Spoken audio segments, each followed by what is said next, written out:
Great. All right, guys. I had to readjust some things, and so I had to go with our YouTube alternative. So we are live streaming to a YouTube link that I will post in the group. Haha, it wasn't just me. I feel slightly better now.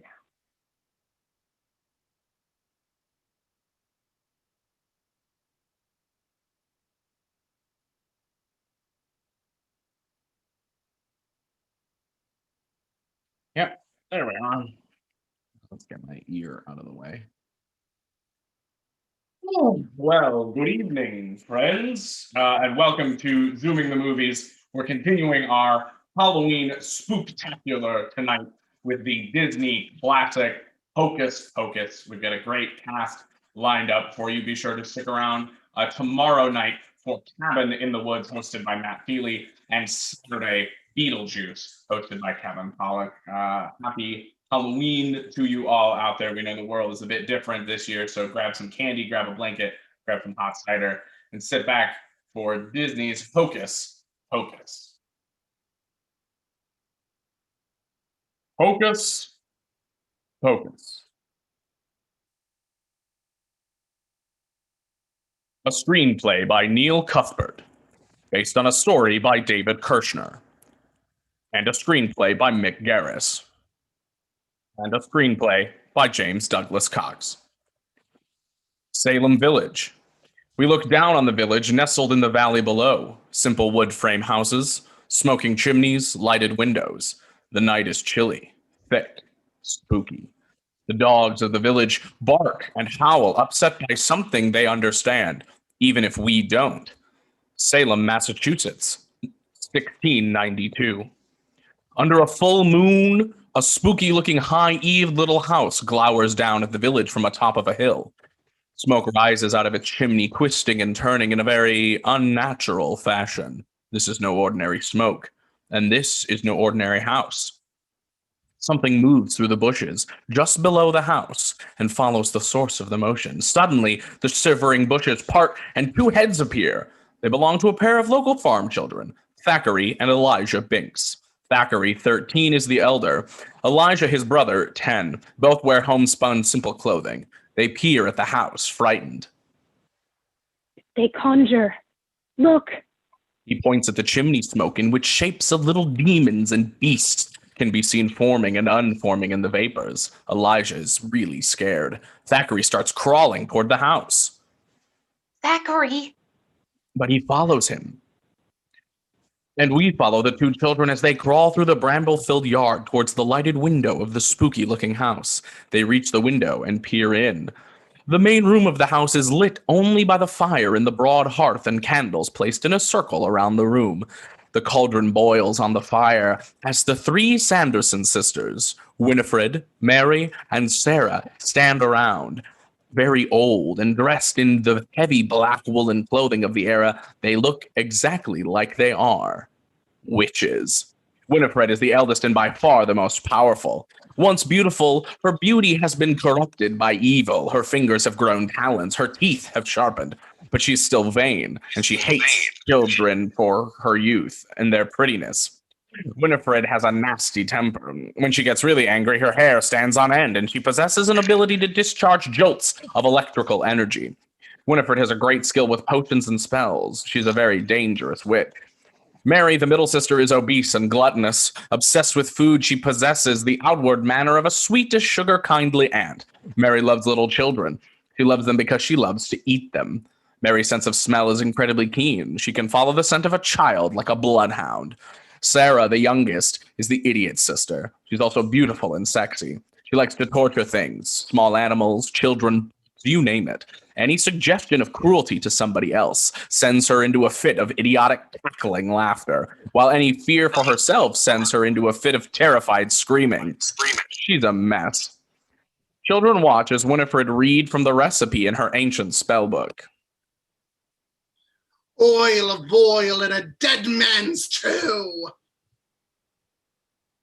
Dropping one in, suddenly Sarah's nose catches a whiff of something.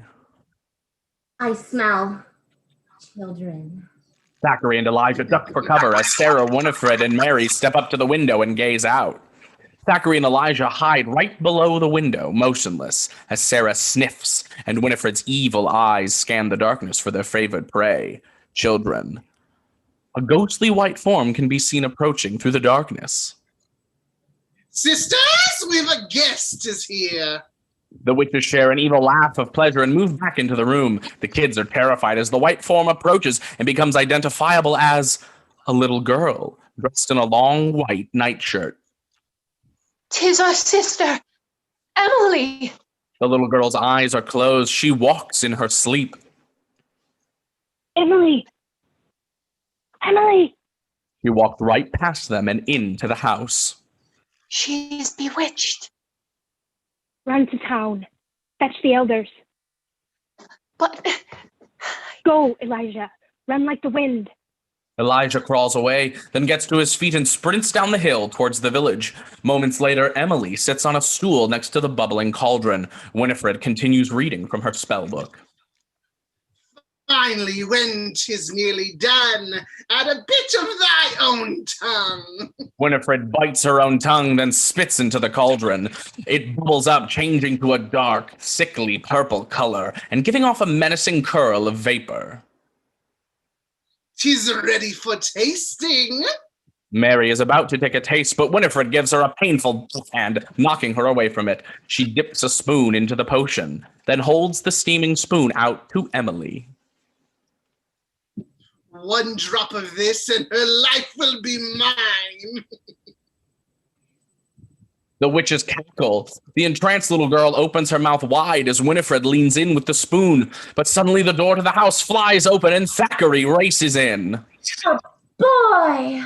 Thackeray flings a stool at Winifred and she jumps clear, flicking the contents of the spoon on Mary, whom it sizzles. Thackeray grabs a long iron pot hook off the wall. He swings it at the witches, who recoil from him. Winifred snatches up her spell book and holds it protectively. Get him, you fools! get him, you fool. Mary shoves Sarah at Thackeray, and Thackeray gives her a good pop on the head. As Winifred starts gathering power for a major electrical discharge, Thackeray hooks the edge of the cauldron with the pot hook and dumps it over. The bubbling goo spills all over the dirt floor. Winifred shrieks in rage at the sight of her ruined potion. Her hair is now standing straight out in the air. Thackeray bolts for the door, but Winifred nails him with a massive jolt of electricity, and he goes down. Thackeray lies on the floor as he comes to and sees the witch's 3 ugly faces staring down at him. Thackeray tries to struggle, but they've tied him up. How bravely he struggles. What shall we do with him, sisters? Roast him with potatoes. Put hornets in his ears. No, that's a brave little boy. His punishment must be more fulsome. Let's find something in my book. The book. Sarah and Mary cackle with glee as Winifred lovingly opens and peruses her spell book. Let me see. Warts? No. Itching? Crib death. Crib death! Crib death! I have it. His punishment will not be to die, but to live forever. As what, Winnie? As what? Twist the bones and bend the backs. Trim him of his baby fat. Give him fur as black as cat, and pointy paws with spat. Thackeray drops to the floor. The witches poke cruelly with their broomsticks. The door flies open and torchlight fills the house. Salem Village night. The witches are set to be hanged over a pyre. Emily and Elijah stand with their father. Confess your crimes! Where is the boy, Thackeray? We are innocent! Victims we are. Let this madness stop. No last meal. Silence, hag! The boy! Mortal, ignorant fools! Hang us, burn us, what we will, but our spirits abide here in the hills of this Hallows Eve, when the moon is round and the Virgin will summon us from the ground. Townspeople toss torches on a pyre. Flames leap at the ever-laughing witches. We will be back, and we will not be seeing the last of us, Salem Village. Mind ye, children. Mind ye, children. The full moon as the witches shriek with laughter, but their shrieking is suddenly cut short as we hear the plank tumble to the ground. Nearby, something small and sad watches from the bushes. Watery marble eyes blink slowly, then they open. They're looking up at high school classroom day.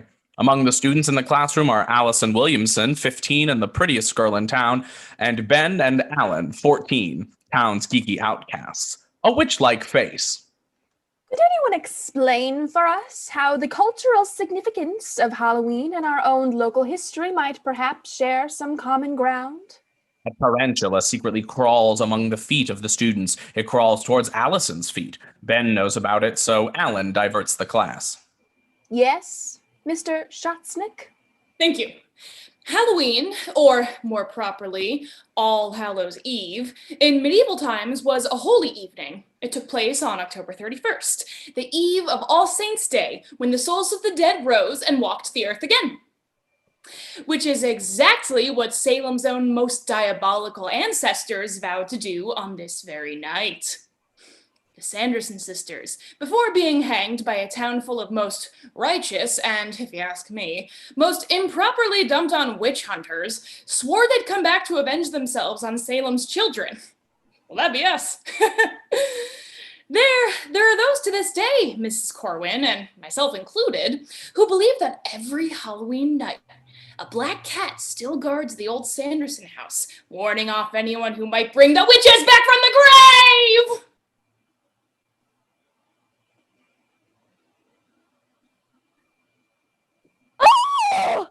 The tarantula's on Allison's foot. She flips it away. It lands on its back, legs wriggling, exposing its electronic innards. The bell rings. The class exits. Allison stares at Ben. He shrugs and points to Max. She looks at him. He smiles gratefully, but shaking her head, she leaves. Max crest falls. At a locker row, Ben and Alan's lockers are altars to superstitious protectives. Max collects his stuff from his locker nearby. He can't stop looking at Allison down the hall. Ben consults his locker Rolodex. Williamson, Allison, 15, birth date June 20th, 1976, freshman, a student, took over finest babe throne from Christy Klippinger upon arrival. Family assets exceed 7 digits. Lives 397 Chestnut Street. Social calendar, full to the 12th and ever. Put her from ye mind, lad. She's way out your league. Yeah, now that you guys made me look like such an idiot. You should thank us for breaking the ice for you. With an RC tarantula, now she thinks I'm a geek. No, now she thinks you're a clever geek. Big difference. Don't do me any favors, okay? I can break my own ice. Max starts after Allison, turns back, and heads out of the school past Ben and Alan. Good call, Max. It's Friday the 13th, Halloween, and a full moon all at once. Unluckiest day at the current millennium. Prediction. Predict on. Our young apprentice shall crash and burn. Agreement. The night grows near. We must prepare. Prepare on. They finger garlic butter on their faces as war paint. They head off, parting, gagging students in the hallway like corpses. Inside the Salem Mall Bank of Salem ATM, Max rides up on his mountain bike to get money out of the Versateller. Later, he turns to leave. Allison is there. He just stares and stares at her. Are you done? What? Sorry, I wasn't staring. That's not what I meant, but since you mentioned it, ever since you started at Cornwall High, you've been staring at me. Is there something wrong with you? What? No, I mean, yeah, no. I guess I can't help myself. Oh, you're just immature. I should have guessed with the spider in social studies. Oh, I didn't do that. Ben Corwin did. He was trying to break the ice for me. Break what ice? The ice, with you. For what? Well, to meet you, of course. For what? Well, I don't know. Then why'd you have them do it? I didn't. They did it on their own. What's your name? Matt. Well, Max, you should tell them to stop doing things for you. They're making you look like a jerk. Bye. Salem Street. Max rides out of the mall under an anvil of teenage angst, looking back at Allison getting into her mom's car. Bam, he runs into Jay and Ernie, 17, town jerks emeritus, and Axl Rose apostle and a white rat fanatic. On their motocross bikes, their bags of Halloween prank supplies scatter. Oh man, Jay, Ernie, man, I'm sorry. Ernie yanks Max off his bike, sticks his head in Max's face. The words "ice" is shaved into his short hair. Can't you read? My name is Ice. Cold-hearted like a cube. Get it? Huh? Ice? Get it? Yeah, I get it. I'm sorry. Nah, you ain't got it yet, butt shine. Don't move, newsboy. Come on. Pick it up for the whole town knows who did it. All this stuff tonight, tomorrow after it's all done. Ooh, yeah, too many words, Ice. Pick up the What? stuff, brain dead. Jay Pick up the hurries. stuff. Okay. Jay hurries. Ernie grabs Max. You're dead, Max E-pad. Oh, cool. Cross trainers. Let me check those out. What, my shoe? Nah, you jock strap. Yeah, your shoes. Gimme. I want to see if they fit me. Max is about to protest. Ernie unpockets a knife. Max loses the shoes. Ernie tries them on. Too small. He slices the heels out. Perfect. Here, train man. Don't say I never gave you nothing. Ernie stuffs his crusty tennies in Max's arms. If you tell anyone you saw us shopping. Yeah, I got it. Ernie and Jay take off for the top of the mountain. Outside the mountain bike park outside town, a ski resort that's a mountain bike park in the off-season. Max rides by an old cemetery and up to the ticket booth with purpose. He takes the ski lift. Mountaintop Suicide Gorge. Max, suited up, helmet, gloves, pads, rides to the edge of the expert run. Vertical death drop, rocks, moguls. Max breathes deep, cinches down his toe straps, death grip on the bars. He's just about to pedal over the edge when he chokes. Frustrated, he backs away from the edge just as Ernie and Jay fly by him, jetting down the run. Their bikes are agile horses. Max rides off, at once scared and disappointed. Max rides down the bunny slope and out of the park.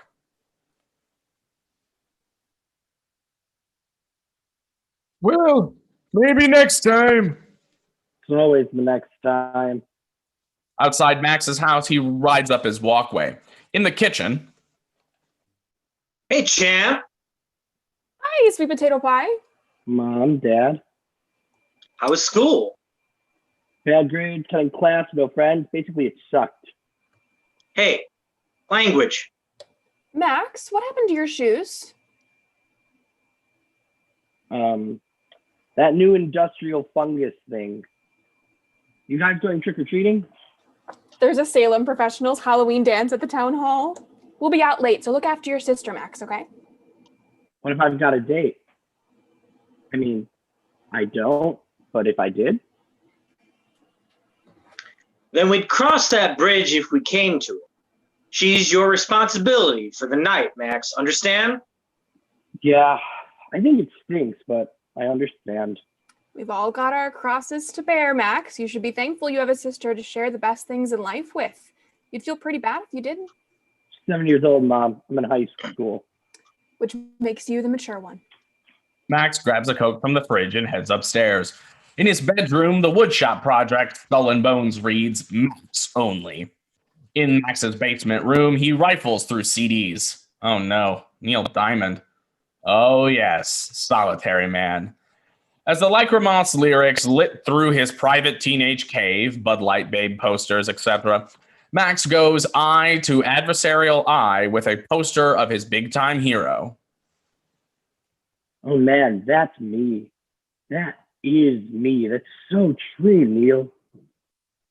Max opens a copy of The Crucible, Cromwell High's paper, a picture of Allison leading the cheers. What do I do, Neil? I mean, do I just walk up and say, "Hi, I'm totally in love with you. Be my girlfriend"? Cool. I'll write her a song. Roses are red, violets are blue. I'm totally in love with you. Man, Neil, just, I don't know, forget it. She thinks I'm a geek anyway, but I mean, look. Max shows a picture of Allison to the picture of Neil. See? Am I lying? I mean, is she beautiful or what? Max is suddenly entranced by the picture. He brings it up to his face. He's gonna kiss it. Suddenly, his little sister Danny appears behind him from the closet. Ah! I scared you. I'm gonna kill you. He leaps for her. Danny jumps on the bed, 7 years old, face to face with Max. He reaches for her. She puts her hand up in a power witch manner. Halt. If you touch me, I'll tell everyone what you were doing. You better not say anything, Danny. What'll you give me? Fat lip if you don't shut up. Mom and Dad told you to stay out. Nuh-uh. Only till you adjusted to your new environment because moving in high school is traumatic on a teenage boy. That's what Mom said. So let's go. Traumatic. And I'm not going anywhere. You're taking me trick-or-treating. Guess again. You are. I ain't. Uh-huh. Uh-uh. Mom and Dad said you have to. Guess they don't know everything. You're taking me, Max. Wanna bet? Danny runs in a spontaneous lather up to the basement stairs, screaming at the top of her lungs. Mom! Dad! In Dave's workshop. You haven't done anything except hang around the house every weekend. We've been here so far, Max. Listen, you know we moved here for your and Danny's benefit. Thanks, but that doesn't mean I have to like it. No, I guess not. But life wouldn't be so miserable if you tried to. Who said I was miserable? Dave just looks at him. Dad, I didn't want to move here. All that stuff you said about a safe rural atmosphere, well, guess what? I got my cross trainers ripped off on the way home from school, which I hate. I don't have any friends. They bumped me ahead because they said I was smart, but now everybody is I'm supposed to be equals with drives a car and I ride a bike. I had to get a $5 haircut. That sucks because nobody knows how to cut hair right here. You, my man, have got a serious case of the screaming knee buckles for some lucky girl, don't you? Oh man, she told you. I can't believe it. She blabs her fat mouth about all my personal stuff and I'm supposed to take her trick-or-treating? Forget it, Dad. You better suit up. It's about time. What? It's Halloween. Get into it. You're kidding, right? Oh, crap.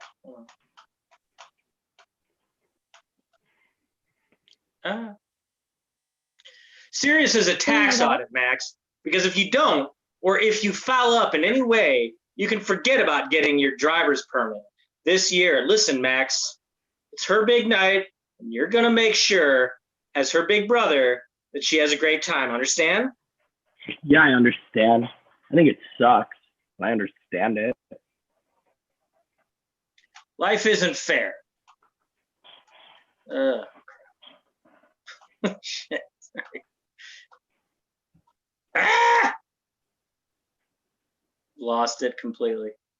Don't worry about it, Andy. We're on page 18 at the almost yeah. bottom of the page.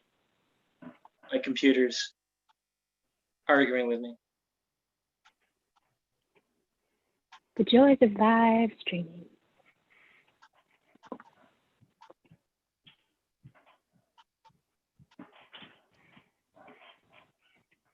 All right. Life isn't fair, Max, but it's always the guy who goes above and beyond the call of duty that makes all the differences. Dismissed. Don't be scared, Danny. Too bad. She'll have nightmares. My life's a nightmare. Outside Max's house at dusk, costume kids roam the street. Dave, laden with a still camera and a video 8, and Jenny look proudly at their kids. Honey, fix your nose. It's falling off. Have a good time. Don't stay out too late. Danny waves gleefully. Max's costume, a baseball cap and Wayfarer 2s. I've got our route all planned. We're gonna clean up. Where's your costume? Max puts on sunglasses. I'm a dope dealer. Unacceptable. I'm Christian Slater. Jenny and Dave walk over to the kids.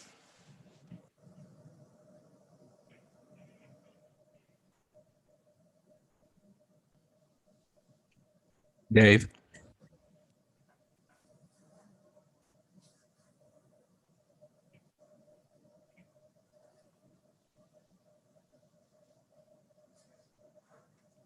Dave.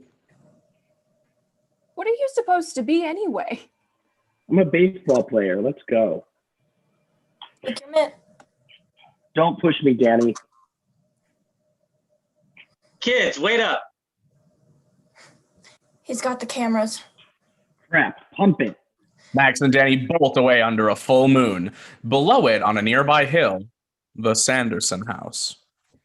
Outside neighborhoods, an evening, a skeleton walks up and waves. Killer front yard dioramas. Halloween's big in Salem. Max and Danny come down the street. Max is praying he won't be noticed.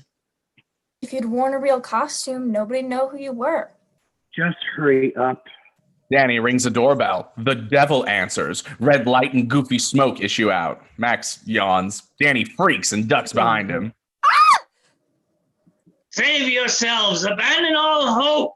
Ye who ring my bell, boy. Tremendous reaction. Trick or treat. Well, well, what have we here? A little witch and a kid wearing sunglasses? I'm a rap star. Outside various houses, Max drags along as Danny runs from house to house. At various doors, Max explains, I'm a blind center fielder. I'm a dysfunctional teenage zombie. I'm an illegal alien from Lapland. I'm an illegal alien. I'm an alien. I'm Jack Nicholson's son. The ghost of James Dean. I'm a Ray-Ban factory test pilot. I'm Ray Charles' backup singer. I'm her brother. Danny struggles under the weight of her haul, and Max is just bored. Mine's too heavy. Carry it for me, Max. Your night, your candy. You carry it. Fine, I will. I liked you better when you were a kid. I liked me better when I didn't have to live here. Oh shit, come on, we're done.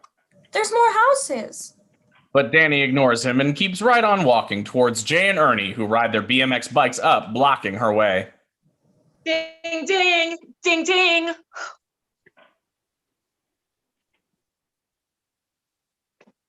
Stop and pay the toll, kid. 10 chocolate bars, no licorice. Dump out your sack and we'll pick them up. Drop dead, moron. Yo, twerp, how would you like to be hung off that telephone pole? I'd like to see you try it, jerk, because my big brother's with me, and if you don't give me back my candy, I'm going to tell him to beat you up. Max! Max comes forward and Jay and Ernie bust up. What are you supposed to be anyway? A new kid on the block? Ernie and the other kids crack up. He's a little leaguer. Jay, Ernie, and the other boys howl with laughter, and Max is mortified. Later. Wait a moment. Everybody pays a toll. Let me check out your swatch. Max hands a swatch to Ernie. What are you doing? Max, aren't those your cross trainers? Shut up, Danny. You can give him your stuff, but you ain't taking mine. Danny snatches her candy sack away from Ernie and ducks behind Max. Ernie chases her into Max's face. You got a death wish or what, Maxie Pad? Max hands Ernie his own sack. Here, Ernie, help yourself. My name is Ice. Cold. Like a cube. Like a brick. Max slaps a hand across her mouth. I'll just keep the bag. Sure, go ahead. I gotta get her home now, bedtime. Max leads Danny away. Halfway down the block, she bites his hand. Social misfits, degenerates, thieves. Danny struggles with her half ton of candy. At a cross street, Max turns back. What did you want me to do? There were 2 of them. You didn't have to roll over completely. I didn't want to take you trick-or-treating, but I did. And if I didn't give him my swatch, he would have beat the crap out of both of us. I saved your butt. So just collect your candy and shut the hell up, Danny.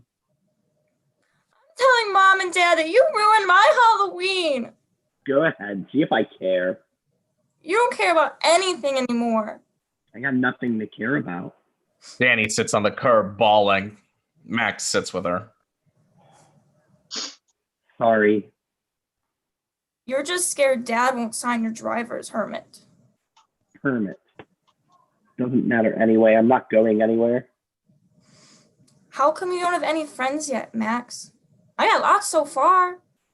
You're a kid. It's easy for kids. Oh, yeah. And you're such a big man. You don't even shave yet. Sorry. Have some candy. Max splits a chocolate bar with his little sister. Boring here. It's not really. There's lots of cool stuff. Look. A full moon hangs over the Sanderson house far away.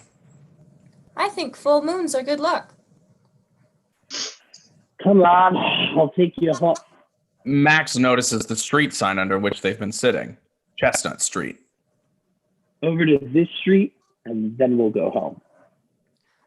No, that's just rich people down there. They'll make us bob for apples and drink cider. Max! Outside 397 Chestnut Street. Allison's house. Impressive. Party inside. Max rings the doorbell. How come this one? I don't know. Allison answers. Space princess costume. Too sexy for my shirt. Trick or treat. I ain't bobbing for apples. Oh. Hi, Allison. Oh, brother. Inside Allison's house, a catered party. All adults. Allison's bored. It's my parents' annual party. Great. It's completely boring. Great. Want some cider? No. Sure. Allison gets some. So I guess we know why you've been such a jerk lately. What are you talking about? You want her to be your girlfriend and she doesn't even know your name. Yes, she does. Here you go. What was your name again? Max. Danny just rolls her eyes. Just tell her and let's go, Max. Shut up, Danny. Tell me what? Nothing. My brother's got the hots for you. Max chokes. That's bad. But how Allison looks at him, well... I like your costume. Very authentic. Thanks. My mom made it for me. I helped. I'm really into witches. Really? Me too. We just learned about those sisters in school. The Sanderson sisters? I know all about them. My mom used to run the museum. There's a museum about them? They shut it down. A lot of spooky things happened here. Where was it? At their house. I think they were wrong to close it. It's a piece of history. Danny's suddenly best friends with Allison. Neat. I'm really into witches too. Would you like to see it? See what? The Sanderson Museum. I'll get Mom's keys. They'll never know I'm gone. Just take her to the movies like a normal person. My friend said that those witches ate kids. There's no such thing as witches, and even if there was, they've been dead for 300 years. Outside Hillside Wood, Max, Allison, and Danny trudge Emily Binks's hill. Full moon. What's your costume supposed to be? He's too cool for a costume. He was just taking me around. That's really nice. I always do it, My parents made him. Max nudges Danny again. Ow! If you hit me one more time, Max, I'll tell her you listen to Neil Diamond. He slaps a hand over her mouth, but it's too late. I don't believe it. You listen to Neil Diamond? I love Neil Diamond. The old Sanderson house looms at the top of the hill. As Max, Allison, and Danny climb the hillside in the ghostly moonlight, Max leads the way. It's very spooky. They found the bones of 100 children buried in this hillside. Look, a thigh bone. He tosses it at them. They squeal. It's a stick. I hate him. Outside the Sanderson house, the sign reads, Sanderson House, circa 1642, home of Winifred, Sarah, and Mary Sanderson hanged as witches, Halloween night, 1692. 12 to 5, Monday through Saturday, donations $3. The sign is rotting. The place is overgrown. A newer sign has been nailed over the old, closed, no trespassing. Dark clouds cross the moon. The witch's ashes are supposed to be buried under the house. The Sanderson sisters were just misunderstood eccentrics, persecuted by the ignorant people in the ignorant time. Yeah, geez, Danny. Something bolts by Max's feet. He leaps. Ah! Oh yeah, big man. The black cat sits twixt the gang and the house. Its eyes shine in the dark. It... strangely. It's a cat. The cat... Max chucks a stone at the kitty. It disappears. It was talking. Did you hear it? It said, "Get out." It said meow. I hope you didn't hurt it. No way, they got 9 lives. Inside the Sanderson house. Darkness. Dumpling. Max flicks on a mini-mag. I'm scared. Aren't you scared? I am. I'm scared. Are you? My friends and me used to sneak in after hours all the time when we were little and play Ouija board and stuff, but it was never like this. It's weird now. The displays are cobwebbed. Rainwater catch buckets. Velvet ropes form a guided tour past display signs, potions, strange devices, dried animals, and the cauldron. The gang screams. Ah! Oh my God, I forgot about those. Wax witch effigies wearing talisman necklaces. They're huddled o'er the cauldron. Max ventures forward. Danny clings to his arm. He wrenches free.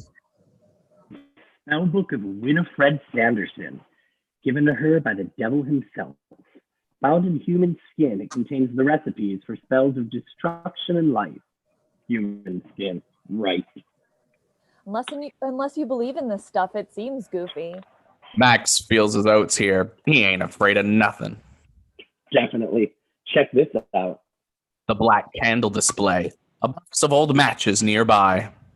The black flame candle, made from the tallow of a stillborn calf. Gross. And the fat of a hanged man. No way. This candle was used by the sisters to illuminate the pages of the spellbook while they conjured. Legend has it that it will also raise the dead when lit by a virgin on Halloween night. Guess I'm out then. Oh, right. But she meant. Meant who what? Before they hanged her, Winifred Sanderson cast one last spell. One Halloween night when the moon is round, a virgin will summon us from the ground. In the background through the window, the clouds drift away, revealing the full round moon. The room is suddenly illuminated with moonlight. It's very spooky. Allison and Danny are afraid. Cool. So let's light the thing and meet the hags. Would you like to do the honors? We shouldn't be fooling around with this. No kidding. What are you afraid of? It's all just a bunch of hocus pocus. Suddenly, with a panther-like yowl, the black cat leaps out of the darkness and lands on Max's back. For a moment, it hangs on, clawing him viciously. Get off of me! Get off of me! Ugh! As sudden as it attacks, the cat drops off of Max and disappears into the shadows. Allison nervously laughs as Max freaked out state. Max, embarrassed, picks up a piece of firewood and brandishes it like a weapon. You stupid cat! He sneezes. From the shadows, a very human-like cat yowling can be heard. He says that's what you get for hitting him with a rock. Oh my God, I can hear him now too. What? He talks. I told you. It says if we don't get out of here right now, we'll never get out. So why can't I hear him? Only those who believe in magic can hear him speak. You guys are overreacting. Let's get out of here. Great idea. They start for the window. Wait a second, where's your candy? Who cares? Forget it, Max. Let's go. No way, my dad will kill me if I bring her home with no candy. I'll never get my learner's permit. That was the only reason you took me. Allison helps him look. Shut up! He sneezes. The moon slips behind the clouds again, darkening the room. Max flicks his lighter. I can't see a thing. Let's just split. Max looks at the black flame candle. Without thinking, he lights it. Max, no! But it's too late. As Max's lighter ignites the flame, but instead of giving off light, the flame literally sucks in the light around it like a black hole. He realizes he's just made the blunder of his life. Uh-oh. With a sudden implosion and explosion, all the light in the room is sucked into the candle, while at the same time, a strange howling wind emanates out of the flame and blows around the room. Hellish laughter and screaming as winds gust, blowing around dust and objects. Oh no. Underneath the Sanderson house, light erupts from the ground, carrying the buried ashes of the witches in streams up through the floorboard. Inside, the light and ashes stream into the wax dummies, lighting them from inside out, melting into the wax. No, no, no, no! The effigies moaning like the undead. Wax drops off them in luminous, thick loogies. The plaster explodes from the mannequins. Waxy plaster dust fills the room. Moonlight filtered in the trillion particles, clears slowly. The kids duck behind the spellbook display. They stare and shudder at what has impossibly manifested before them. The Sanderson sisters. Skinny, fat, and Sisters, we have returned. Max and Allison in hiding. What happened? A virgin lit the candle. Max is embarrassed. But who has brought us back? The witches scan the room and see the three witch effigies. Winifred approaches them. Sisters? She puts her hand on one and it falls over. Winifred examines them, puzzled. Suddenly, Sarah's nose starts twitching. Do you not smell them, sisters? What? Children. Let's pluck their eyes out. Winifred whacks Mary on the back of her hand, sending her slamming into a rack of potions. And Winifred turns on the charm. Come on, my dear, come out. We will not harm thee. We love children. Winifred suddenly flips over a table, revealing Danny, petrified. Dressed as a witch, she thinks fast and pretends to be one.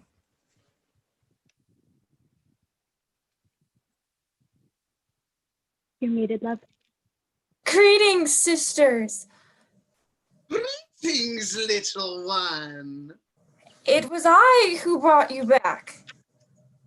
I see. The three witches gather closely around her, pawing and poking with their sharp fingers.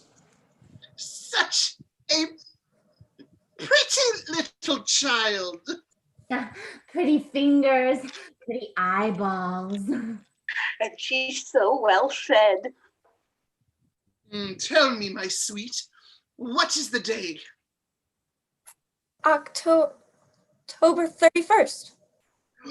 All Hallows Eve. My curse has worked just as I had planned. And the year? 1992. Sisters, we have been dead 300 years. Oh, how time flies. When you're dead. Ooh. I'll be going. Oh, but we're hungry. I'm not hungry. Stay for supper, we are. The witches howl with evil laughter and seize Danny with their talon-like hands. They are about to tear her to pieces when a voice shouts. The witches turn and see Max, holding one of the buckets of rainwater, he hurls the water, scoring a direct hit on Winifred and soaking her thoroughly. Everything stops as everyone looks at Winifred to see what happens. She gets so mad that the water literally sizzles off her face. It worked in The Wizard of Oz. Her rage intensifies. Her electricity charges up. Her hair stands straight on end. Suddenly, she throws out her hands and zaps Max with a stream of crackling electrical energy. Mary and Sarah cackle with delight as Max is literally lifted off the ground, writhing in an electrical field. Burn him to a cinder! Roast him, Winnie! You leave my brother alone! He picks up a small pot and beans Winifred with it. The electrical charge broken, Max slumps to the ground, and Winifred goes to the floor, momentarily stunned. But in an instant, she's regained her senses. She snatches up Danny with both hands and lifts her off the ground. When Allison attacks her, but Winifred easily knocks her aside with a blow from her hand. Winifred is about to wring Danny's neck when suddenly there's a ferocious yowl, and the black leaps out from its hiding place high on a shelf and lands on Winifred's head, scratching and clawing her savagely. Winifred releases Danny and all hell breaks loose. Mary tries to grab Allison, who punches her in the nose. Winifred tears the cat off her and throws it against the wall. Max comes to his senses, seeing what's happening, then spots the sprinkler system in the ceiling. Mary cackles like an idiot. Kitty, kitty, kitty, kitty, kitty. He finds her candy bag. Winifred is about to grab her when Max suddenly leaps up onto the table. Hey, He clicks the lighter, which flames, that catches the witch's attention. you've messed with the great and powerful Max. I must now suffer the consequences. I summon the burning rain of death. Max, who has positioned himself perfectly, lifts his hand and holds the flame under an old sprinkler head on the ceiling. For a beat, nothing happens.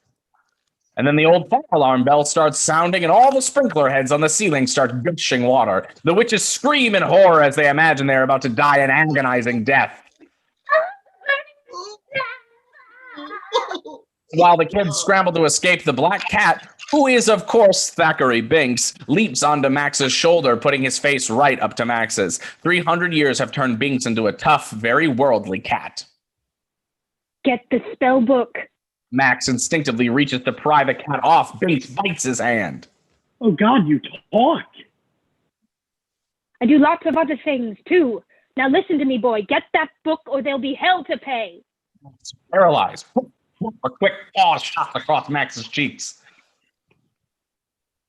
He grabs the spell book. He runs out past the writhing witches, and Binks scrambles after them. Deal.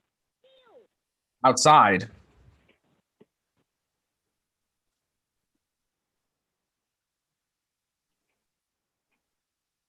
Max stops. Allison and Danny stop and look back at Binks. Wait a minute. I want to know what's going on. Binks turns around and leaps back in Max's face again. Stop doing that. He stuffs a paw in Max's mouth. Shut up. I am a cat. I am talking to you. I understand you understand what I'm saying. Some 300-year-old witches want to kill you. Any more questions? Good. More later. Right now, who's in charge? Ooh, a war. Fine, boy. This way. Binks dashes away, and Danny follows Allison next. She leaves Max with a sudden disapproving look. On the house, the witches are still screaming in imagined agony are getting soaked. Winifred tastes the water streaming into her mouth. Water? It is but water? They stop screaming and lap up the droplets. Oh, most refreshing. The boy has tricked us. My book. They have stolen it. After them, sisters, after them! Outside the Sanderson house, led all the way down the hill by Mary's life of its own nose, like Toucan Sam to the Fruit Loops, they stop suddenly at a black river. A river Styx? Winnie, have we truly gone to... What is that? They view a beat-up sedan nearby. He's a most strange vessel. A vessel for fording this river. Oh, so clever, sister. Mayhaps 'tis not too deep. Winifred shoves Sarah onto the asphalt. Sister, I can't swim! Ah! Sarah stumbles onto the road and stands there drowning in oxygen. His firm as stone. It is a road.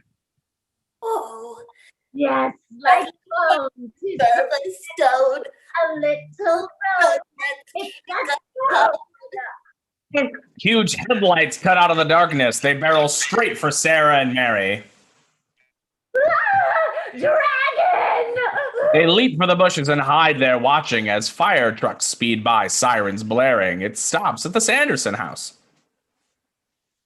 Witch hunters. On a field outside a graveyard, Binks leads the way. Danny, Allison, and Max hurry after him. They approach the gates of the Salem County Cemetery.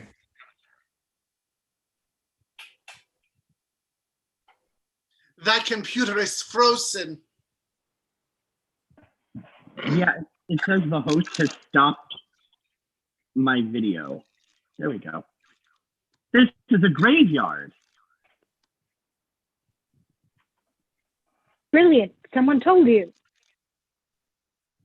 Why are you talking to us in here? Or why, yeah. Just do what he says, Max. Really, you got us into this anyway. Me? You're the one that wanted to go up there. I didn't light the candle. Kids, knock that stuff off, or I'll turn this car around right now. Binks squeezes through the iron gates and the gang follows. Step lively. 'Tis hallowed ground. The vile witches cannot set foot upon it. Outside the Sanderson house, the firemen kill the sprinklers and head for the truck.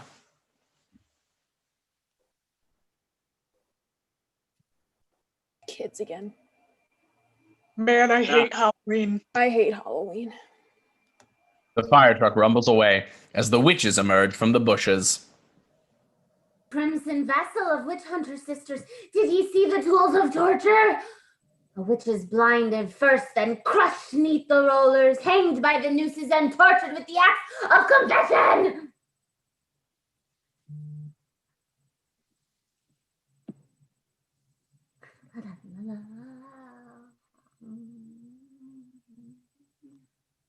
Winnie! Winifred is having some technical difficulties. Winifred. Ah,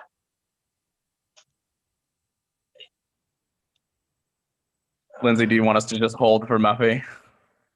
Yeah, we'll just hold for a moment. Her computer is currently restarting. Hopefully she'll be back with us in just a moment. We're in a hold. Don't know Ladies and gentlemen, we're in a hold. Input. Let's all go to the Live theater, folks. Let's Live all theater. go to the Filled with all of lobby. the loveliness of being live, even on Zoom.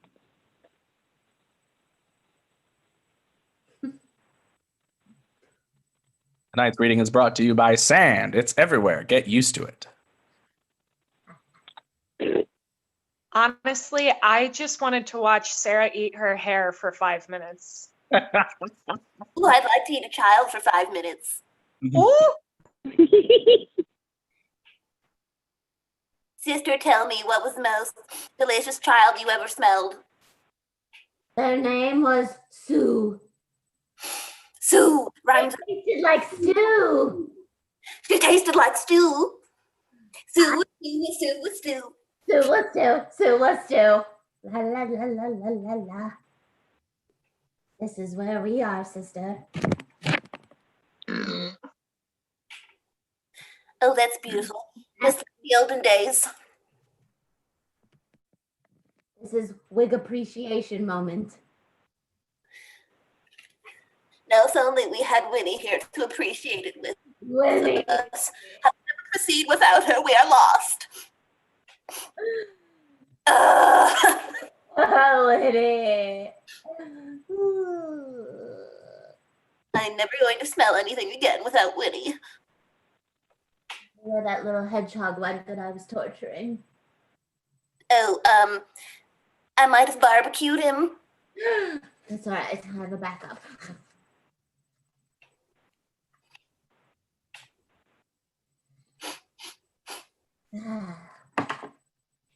Delicious.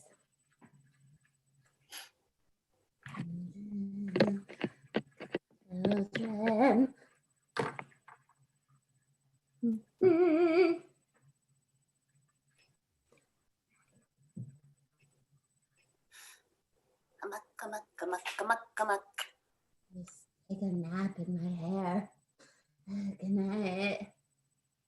I think I found a bird in mine once. Can I have it? Oh, I barbecued him too. Can I have it? I smelled him, and I took him out, and I put him on a little spit, and I roasted him. Ugh. I love spit.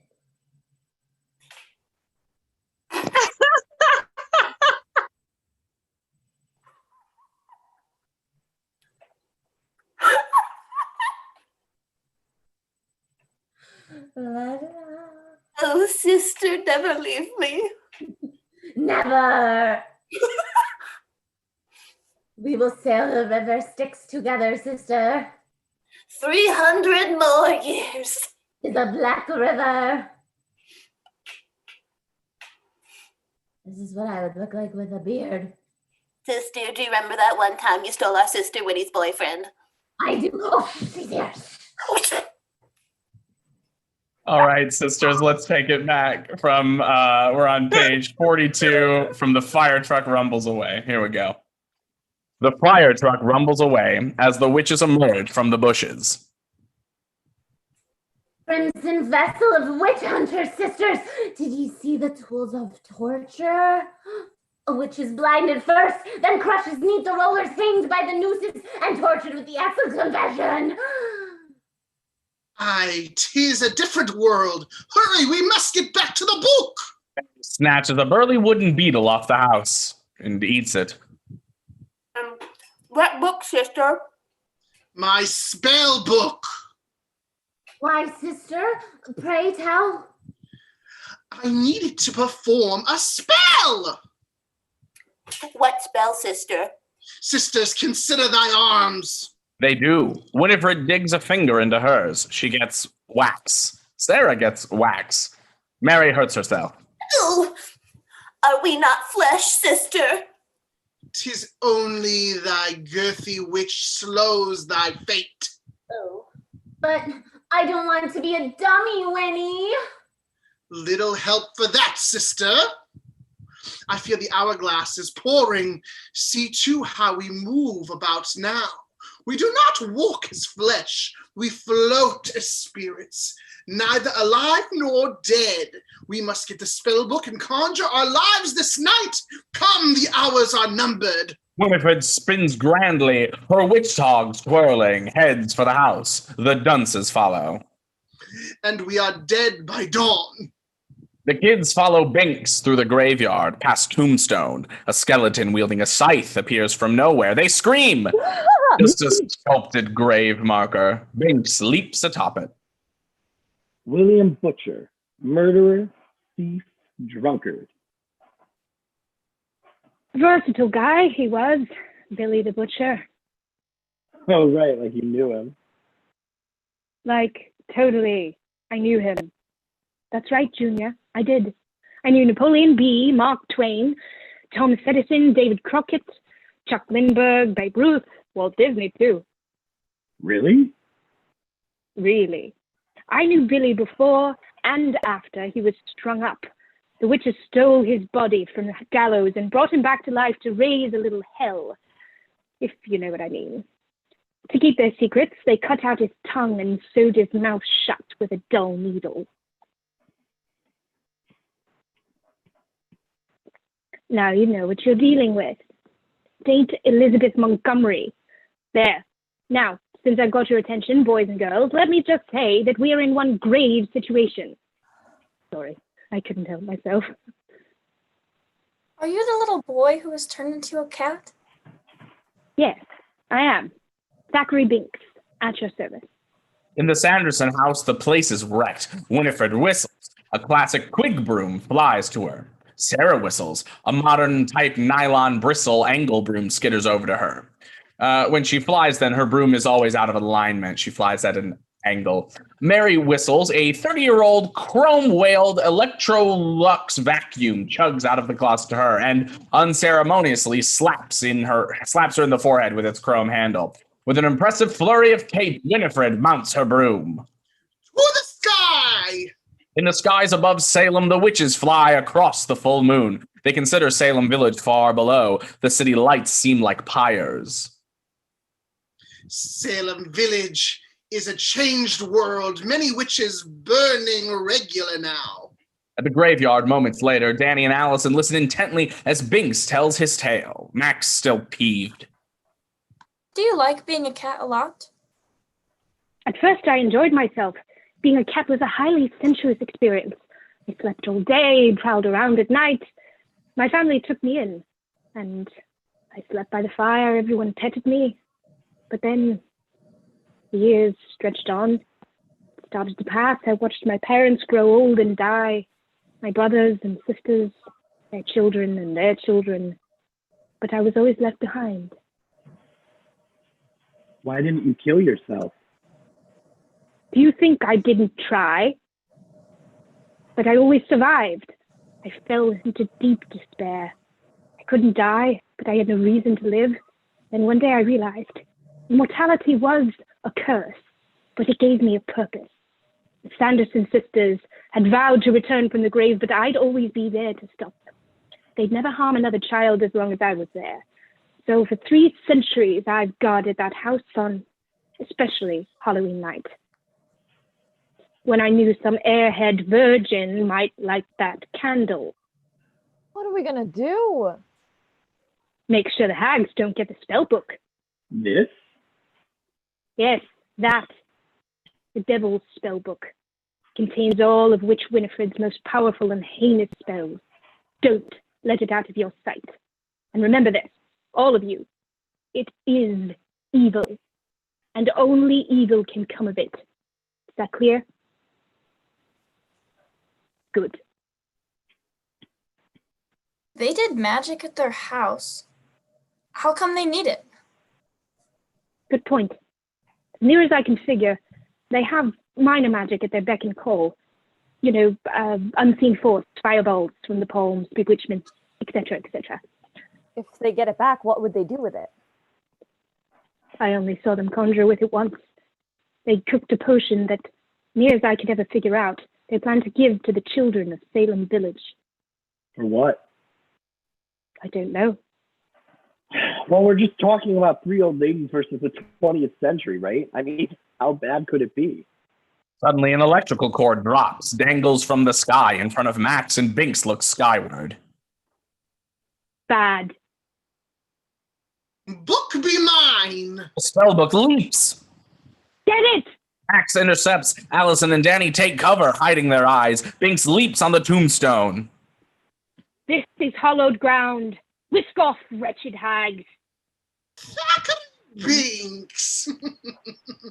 Oh, my. Still alive? Till the end of eternity, if it means vexing the likes of you, vile wench. Enjoy your 9 million lives. Strikes a chord in Binks. He's a taut ball of fur. Catch the kitty, bind him with wire, skin him alive, set him afire. Children, give us a book and we'll be gone. No way, fatso. Better still when I'm through with you. Mary dive bombs Danny. She flattens to the ground. The Electrolux zooms inches above. Enough! Give me my book or die. Land here and take it, you evil sow. Winifred and her sisters air huddle. I don't like this. You said they can't touch us here, right? Right? They cannot. What do you mean they? Winifred unpockets the black flame candle and holds it ready. Soul at peace, remain at rest. Tortured spirits, join our quest. Smell with nose, see with eyes. Twist your fingers towards the sky. Push aside your eastern sheet. Stand upon your good dead feet. Life is sweet, not sly sheeping. Slaves, arise! Arise! Winifred snaps her craggy fingers and lights the candle. Binks is thrown off William Butcher's tombstone. The grave marker rolls. Rotted coffin planks erupt from the grave. Then Billy the Butcher climbs out. A zombie, his mouth sewn shut. He blinks the dirt from his eyes, which are somehow miraculously intact. Nothing else about him is, though. Danny, Allison, and Max are struck dumb and frozen stiff. Binks leaps onto Max's chest once more. Hey! Did you ever see Night of the Living Dead? Well, it's all true. Zombies eat people. We're gone like the wind. Follow me. For the children. Billy moves on Allison and Danny, who run after Binks, making tracks out of the graveyard. You said we can't leave the cemetery. Fine. You stay here then. Split. Billy runs into a low branch, knocking his head off. He fumbles around for his noggin, finds it, and sets it back and chases on. The kids sprint for the cemetery wall as Billy closes in. Suddenly, the witches appear, hovering right in front of them. Peekaboo! We see you. Now give me my book. Binks barrels headlong towards the witches. With total trust, Danny and Allison run after Binks. Max slows a bit, skeptical. Mary hovers lowest, hands out, ready to catch Binks. Here, kitty, kitty. Binks leaps right into Mary's waiting hands. No! He soars over and disappears into a bramble patch along the wall. Danny and Allison follow him, sliding under Mary, who's looked after Binks, into the bushes and vanish as well. Max sees the escape, runs faster. Suddenly, Sarah is hovering in front of him. He looks back. Billy's right on top of him. As Billy's bony phalanges reach out for him, Max screams, dashes forward, and Come to mama, you fresh young thing. Rips a momentous slide under Sarah and vanishes into the bush patch. Billy plows full body into Sarah, knocking her into a dizzying series of crazy aerial loops. Billy recovers and tears away bushes. He rips it so hard his arms come flying off, and on the back rip, he runs to get it, revealing he's uncovered a large hole in the ground. Damn, double damn. Damn Thackeray Binks. Damn him to the dogs for eternity. It was your idea to turn him into a cat, Winnie. Sister, puncture thyself and let thy air out of thy brain. Down the hole after them, rotting beast. Bring them to me dead or dead. Billy crawls down the hole. Mary air tumbles back to her sisters. She's dizzy and disheveled. Just as she takes a deep breath, her nose tears off her in some direction. Sisters, I have a bearing. This way. Inside a sewer tunnel, complete darkness. A match strikes, then illumination. Max grabs a length of rotting cloth and wraps it around an equally rotting length of wood. Where are we? I'm really scared, Max. I want to go home. It'll be all right. Just let me get this torch lit. He lights the makeshift torch, revealing they're underneath the graveyard. Corners of long buried coffins stick through the dirt. Bits of corpses and skeletons hanging down. Danny hides her eyes. Creepy down here. Excellent hunting ground. Moles and shrews aplenty. Moles. Ick. It's not like I can roll up to a drive-thru and order a burger, you know. I've got no pockets. Can't carry money.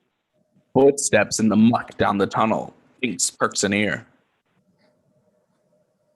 Billy, his touch will rot you where you stand. Let's go. In the skies above Salem, the witches fly in formation. Mary leads the way, but her nose pulls her herky-jerky. It yanks her downward towards Salem. It's zeroed in. She rockets towards Earth.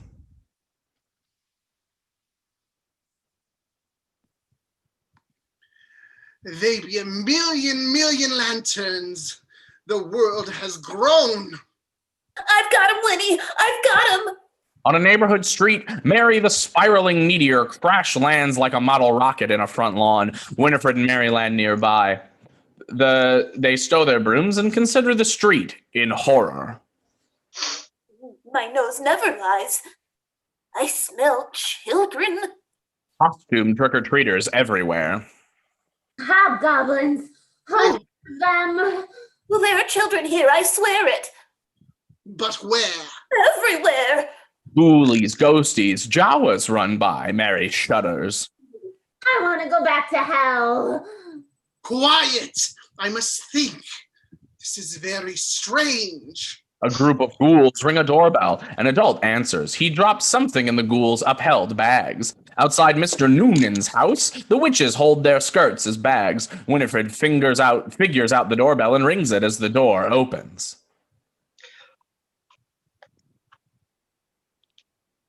Welcome to hell. The witches are aghast. Mary and Sarah cringe abjectly, and Winifred is skeptical. Master, We beg pardon. We did not know you lived here, Master. You're the hottest hags I've seen all night. Master. yourself, sire. They giggle. Winifred silences them with a sharp eye. We seek 3 children and a cat. Yeah, this'll hold you until you find them. Some for you, one for you, some for you. Love you, schmooze. Tweaks her nose. A gift? Will's master come sport with us? Later, when the missus is asleep. Master has taken a wife? I still fool around. The devil wags his tongue at them and closes the door. Like below, master is his old self. Riches! Winifred and Sarah consider Mary's discovery. Look, 'tis the candy-covered finger of a man named Clark. Mary inhales the petit fours. Expecting flesh, she gags. 'Tis but caramel. Why would master give us candy? Winifred clues in. A little zombie approaches. She whips the kid's mask off. Because he is not our master, and these are not hobgoblins.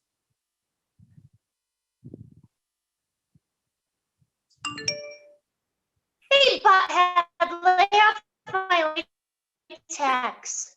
A child! I knew it! Sarah tries to grab the morsel. The kid blindsides her with his candy sack and splits. Hey, freak. Winifred hauls her sisters by the ears as she floats to the sidewalk.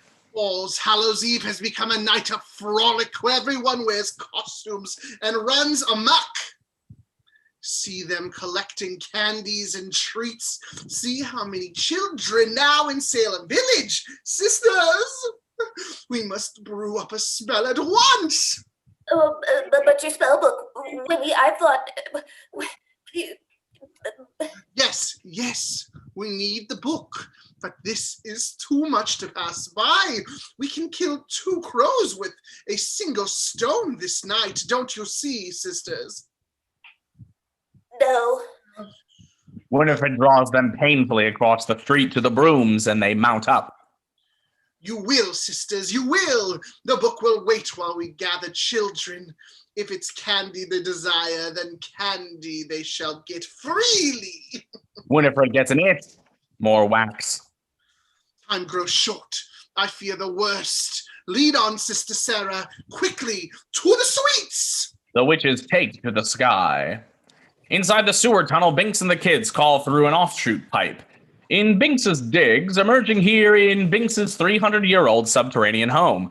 Fascinating. Everything's at scale. The joints are self-contained, the harbors, the treasures of 3 centuries. Thousands of books, home entertainment. The kids are in awe. Binks goes to the kitty kitchen and retrieves a can of food.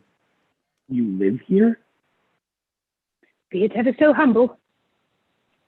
But how'd you get all this stuff down here?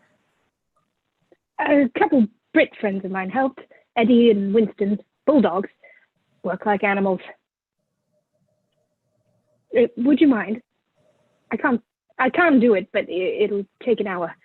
That's what I miss the most, you know? What? Thumbs. Danny takes the proffered can opener and opens the can, and Binks munches. Let me just refuel when we're out of here. The kids watch Binks eat with a spoon. He looks up slowly. What? Sorry. What are we gonna do? Right. I've got it. They want the book, right? Max drops the book on the floor, lights a match. Binks disinterestedly hops up on his little tyke's Spark a lounger. We just torch it. They all watch as Max lays the flame on the book. The book blows the flame out with dust twixt its pages.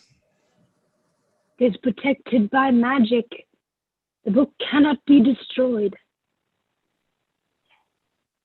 Could have just told me that. No substitute for experience, Junior. Hey, kid, I'm sorry. It's just that I've been around the world more times than I can remember, always a year at a time. Always making it sure I was back here every Halloween to prevent all this, you know? So, naturally, sort of just put a bug in my biscuit, you know? I just didn't want to see what happened to Emily ever occur again. Who is Emily? My little sister. After I disappeared, she was never the same. She died a year later. We can't never really let him get this spell book then, huh? We need help. Who do you trust most in the world to believe you? My dad. A clamoring echoes in the entrance tunnel to Binks's home. It's Billy the Bonesman. Come on, we've got to move. Outside the Salem Mall grocery store, blasts out of the sky and rockets across the parking lot store into the Mach 1. At the inside the grocery store, Salem's late night shoppers, aisles of foods, and finally out comes a broom bending halt at a Halloween candy display. New and improved, little candy voodoo crows. Relieved, Mary lets her broom handle go. Snap! It slaps the Keystone box. The whole display tumbles. Sweets. Quickly! The witches stack their broom bristles with boxes. They speed out the door. Outside at a donut shop, they take to the sky once more and zip like comets through the 3-story French Coulier donut on the shop. Outside, on a street, Night Owl teenage Halloween tapping keggers in their mini trucks. A manhole is pushed open by Max. Binks springs out, immediately caught in the set of the headlights.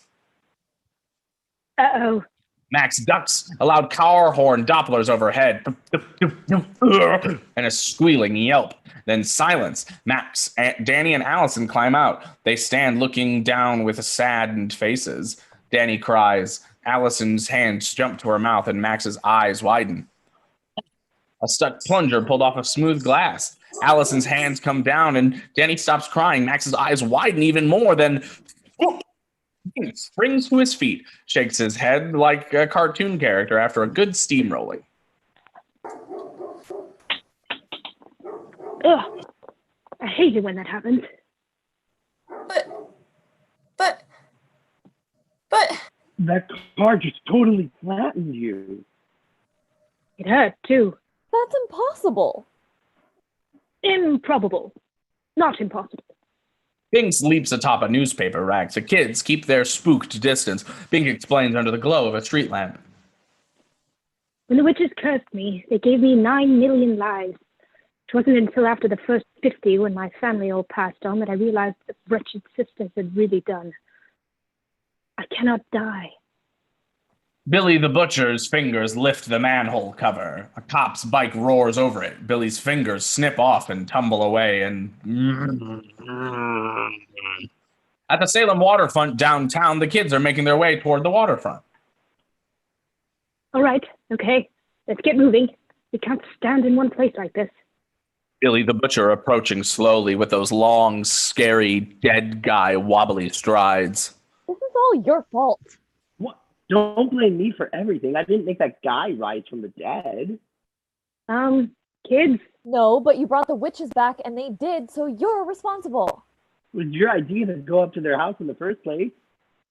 Excuse me, guys. God, you're so immature. I didn't tell you to light the candle.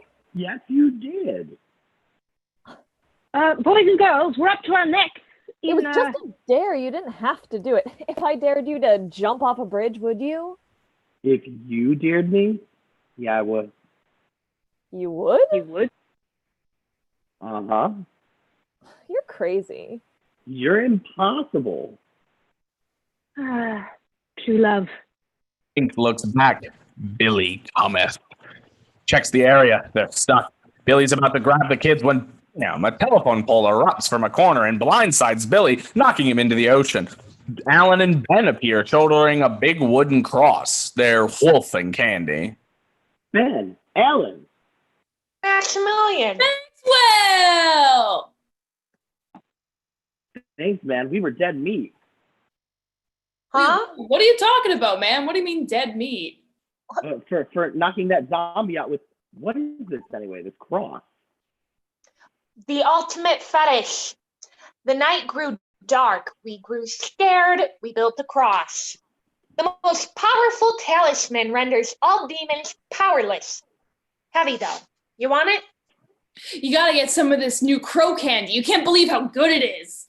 Binks's ears perk up at this. He's suddenly extremely suspicious. Where did you get those sweets? Where did you get it? Some hags are giving it out at the haunted house extravaganza. They're giving it out for free. I'm out. Let's go get more. Lead on, Gargantuan. Alan and Ben turn to leave, dragging their cross. They halt and turn back. Wait a second.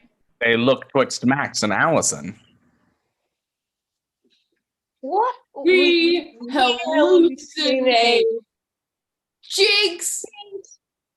Ah! Oh no. I hope this isn't what I think it is. On a hill above Salem County annual haunted house, the gang meets Binks, crouched low, looking down at the old warehouse converted for the night. Keep your tails down. Down below, the Sanderson sisters are handing out candy to hundreds of kids in line at the haunted house. The kids run around and get back in line for more. Two little kids come up the hill, sucking da crows. I'm out. Give me more. Binks springs onto the kid's shoulder. Hey, drop it, kid. Rabbit cat! Rabbit cat! Max picks up the candy and studies it. It's crow-shaped, everlasting gobstoppers. A crow. Yeah, it's a little candy voodoo crow. They're a big deal this season. Damn. Let me see. Just candy. The bewitchment. A crow does evil's bidding. The witches enchant the sweet. They give it to the child sleeps, and on the morn he is gone, never to be seen again. Well, where did they go? To the witches, where they perform some heinous curse. Binks scans the many kids taking candy, an answer coming to him. His eyes narrow. His ears are rigid as cones. Danny! She's eaten the candy. Danny, no! Spit it out! Just say no, Danny! Max grabs her and gives her a jolt to the back with his palm. Instead of spitting it out, she swallows it. Uh-oh. What did you do that for? I was trying to make her spit it out. You have sealed her fate. What did I do? But Binks is already racing down the hill. We must stop them.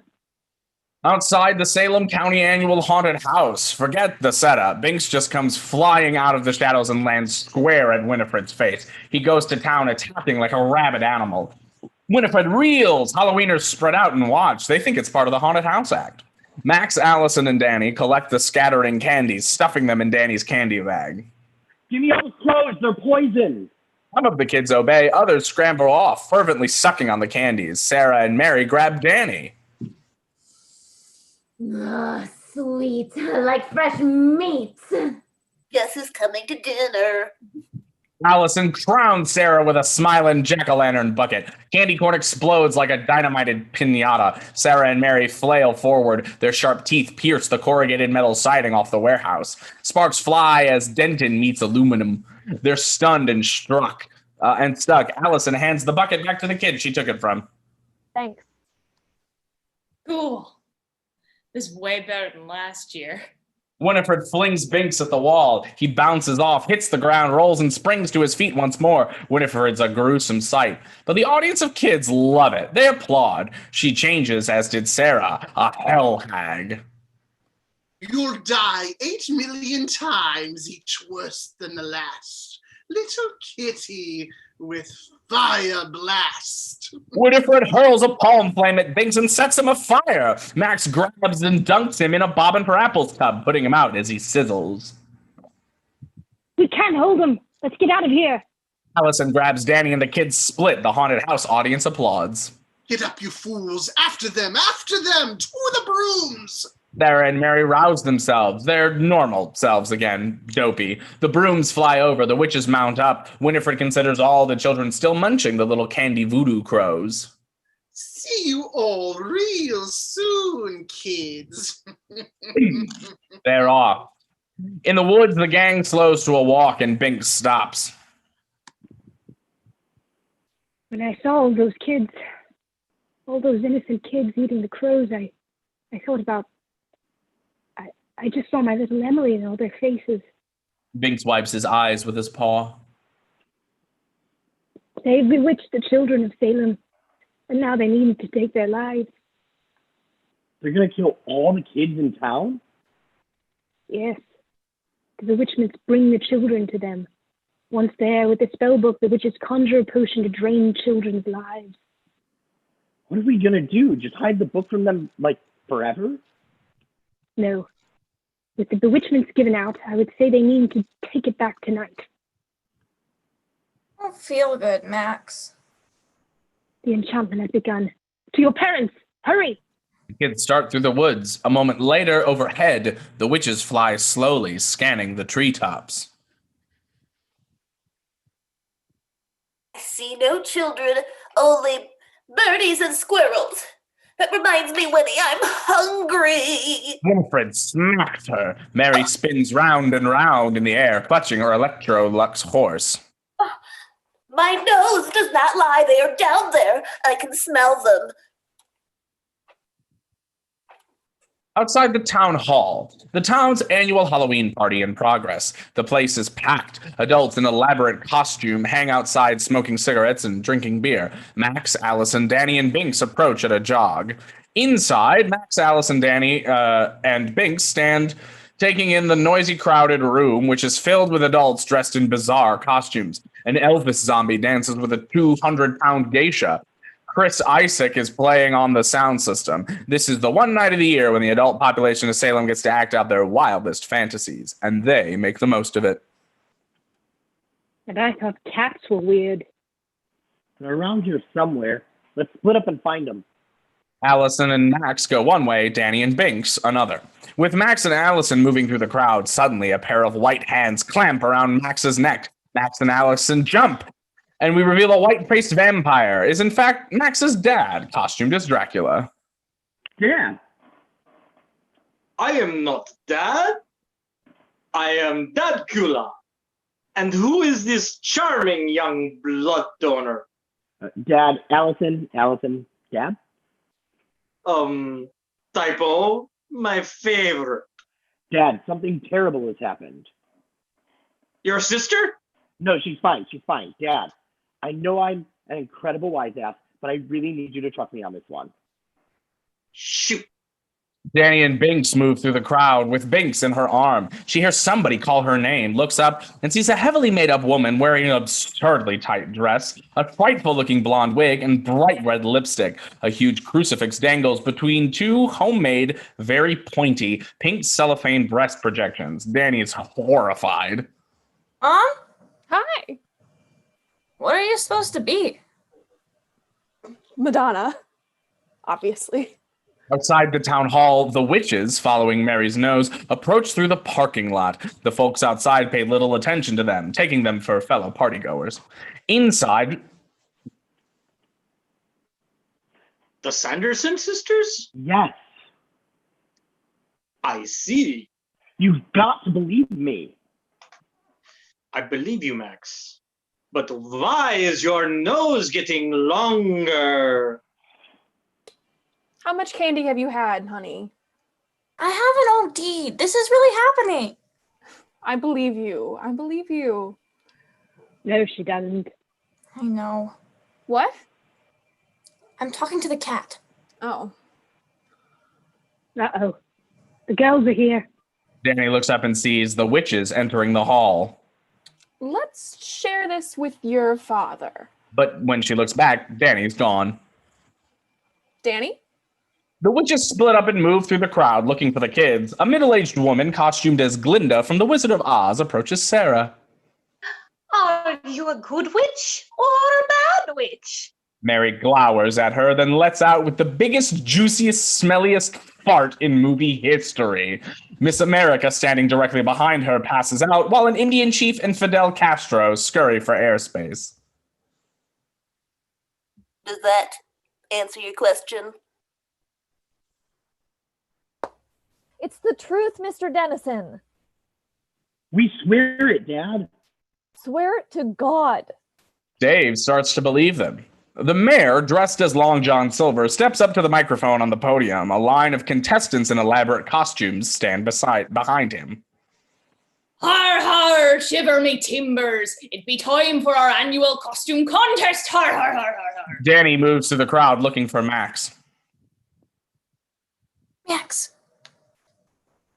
Har! Our contestants be right here behind me. Your applause will be determining for our winner. Danny looks up and sees that Winifred has spotted her.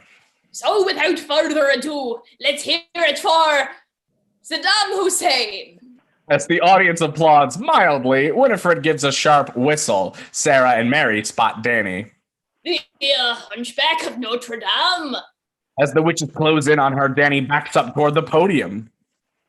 Julia Child. Danny leaps up on the stage and grabs the mic from the mayor. Max, they're here. The crowd gets quiet as they turn their attention to Danny. Oh, shit. Max and Allison push their way up to the stage, leaving Dave very bewildered. Max, what the heck is... Max takes the microphone from Danny. Ladies and gentlemen, this is an emergency. The crowd becomes hushed and very concerned. The kids in this town are in great danger. The Sanderson sisters have returned from the grave. And there they are. He points to the sisters who are closing in on the stage. The audience, still not sure what's going on, turn their gaze on the Sandersons, who, assuming they're caught, bare their teeth and hold out their talons, threatening the crowd like cornered rats. They're very scary, and the crowd instinctively pulls back. But when Winifred starts crackling with electricity, the crowd takes this for a spectacular Halloween put-on and oohs and applauds appreciatively. Dave relaxes, he laughs and starts applauding.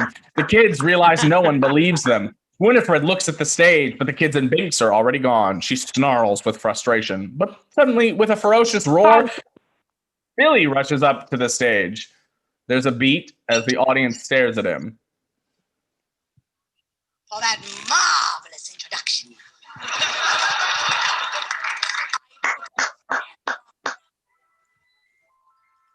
Now you're mine.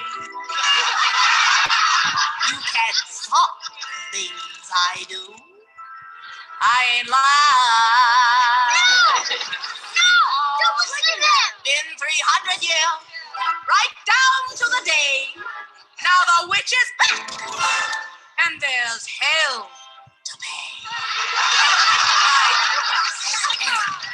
On you. Good show, Happy Halloween.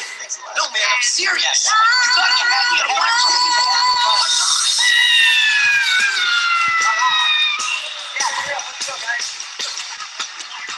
Hello, sailor.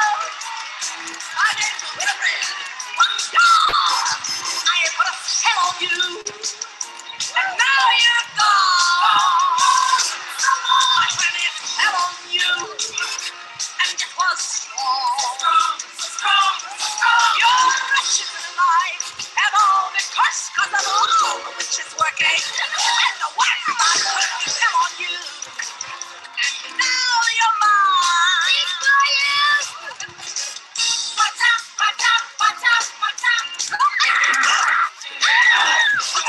If you don't believe, you better get superstitious. Hey, that's great show. Cover your ears. I put a spell on you.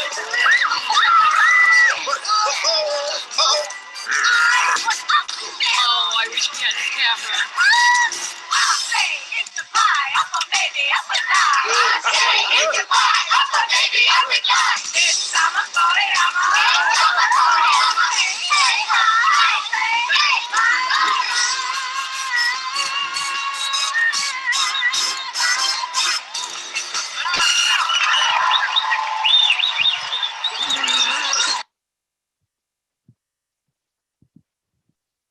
As Winifred starts crackling with electricity, the crowd takes this first spectacular Halloween put on and oohs and ahs and applauds appreciatively. The kids, realizing no one believes them, Winifred looks from the stage, but the kids and Binks are gone. She snarls with frustration, but suddenly with a ferocious roar, Billy rushes onto the stage. There's a beat as the audience stares at him. The mayor puts his hand over Billy's head, and the audience gives him a thunderous round of applause. That's first place, son. The mayor claps Billy on the back, and both his arms fall off. And the audience applauds even harder.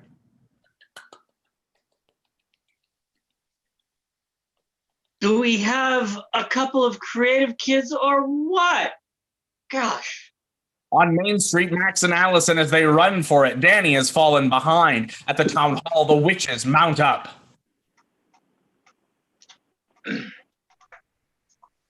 Our time grows, sisters, shortly. Hurry, sisters, Sarah, sniff them out. On Main Street, the kids rush back through town. Binks pads along a brick wall, head height with the gang. So much for the townspeople. I think it's safe to say we're now officially on our own. We just gotta destroy this thing. It's indestructible. Don't you ever listen? So what are we gonna do? Destroy the witches. How do you destroy a witch? You drive a wooden stake through its heart, of course. Gross. No disrespect, but this is reality. If it were that easy, everybody would do it. There's only two ways. Hang them or burn them. How are we supposed to get nooses around their necks? Unlikely. And we have to burn them? And the flames must be as hot as the fires of hell. They'll find us wherever we go, right? And I know where to lead them. Allison, take Danny home. Binks and I will take care of this. So macho. We're in this together. One thing I learned as a cat, when it comes to a fight, you want the females on your side. Okay, we're a posse. They share a group hug. At a drive-in movie theater playing Night of the Living Dead. The dead are overtaking the town. The sisters fly close to the screen. An encouragement, sisters. Our breath has prepared the way for us now as we speak. And they are defenseless. See, they merely sit and watch. On a moonlit field, the kids run away, and we reveal that this is the high school athletic field. The school looms in the distance, the kids running toward it. On a Salem street downtown, Billy puts his arms back on, right to left and back to front. He's at a don't walk signal. He just stands there. At the Cromwell School, the witches follow the kids sent across the field toward the school, which looks ominous in the moonlight. What is this place? It stinks of children. Mary points to several outdoor basketball hoops looming in the dark. What are those? Gallows.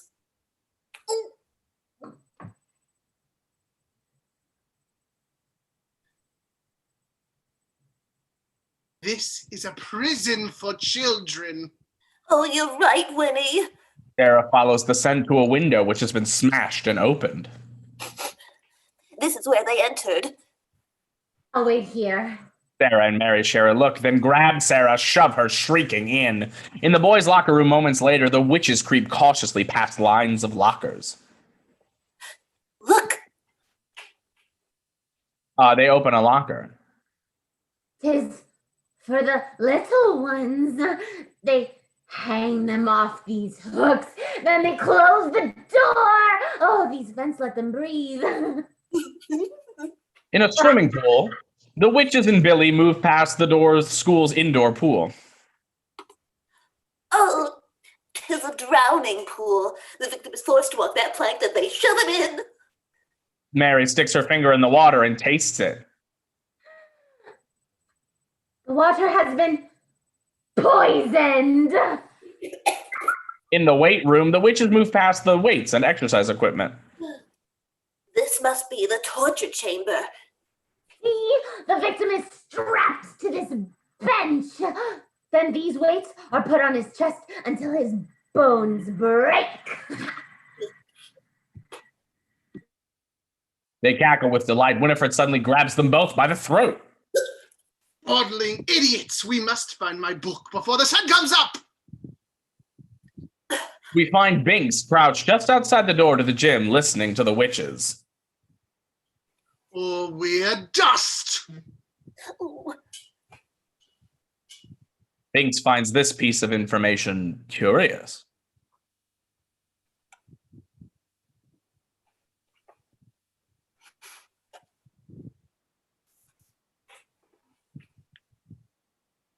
Do you understand? Nowhere. Oh, yes, Winnie, and you've explained it so succinctly. Say what? Winifred jolts them. Meow there. Binks is sitting in the door to the gym, blinking at them languidly. Are you bow wows up for a little chase? Hit him.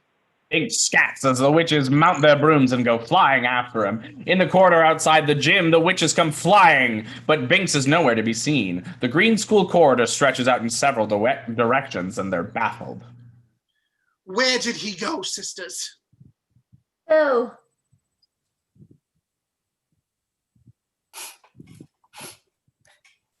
That way. Her nose points into the ceramic shop. Baby in here. The kids and Binks's voices come out of the brick room as the witches rush in. Inside and spring upon the kids. Now we have you. Oops. The voices come from a Walkman. The source of Mary's smell mint is a sock from each of the kids. But seriously, girls, if you haven't realized by now, I'd just like to say things are about to heat up around here. Just as they realize they've been tricked, Max and Binks appear in the doorway outside. Looking for this? Binks leans against the kiln door. It slams shut just as the witches rush for it. They press their faces up against the inside of the portal. You will die a million ways, cat. You will rue the day, wretched snotlings. Woe will you rule the day. Binks swats the ignite button. Whoosh! An ocean of flame fills the kiln. On the athletic field, they all pull up and stop, seeing smoke rising from the kiln chimney. Binks hangs his head. 300 years of weighty purpose lifts from his shoulders, and his eyes well up. Binks, you okay?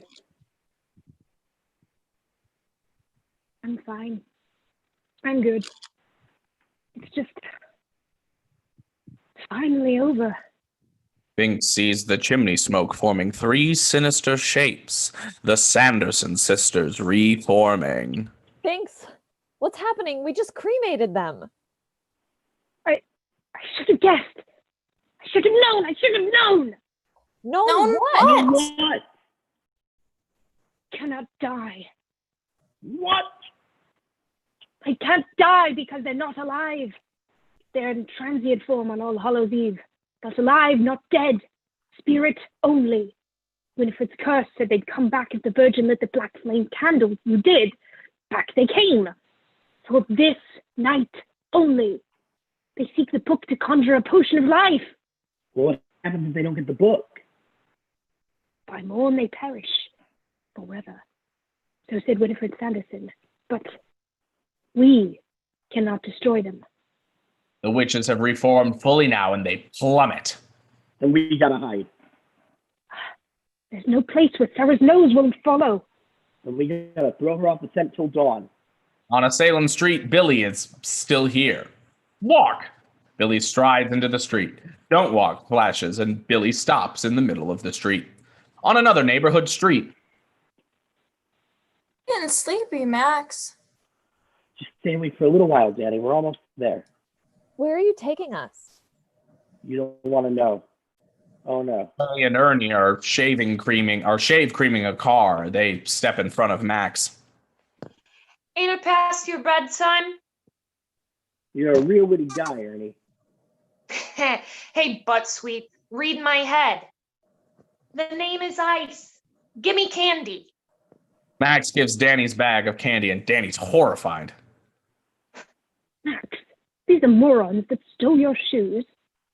Yeah, those cross trainers look a lot better with this jacket.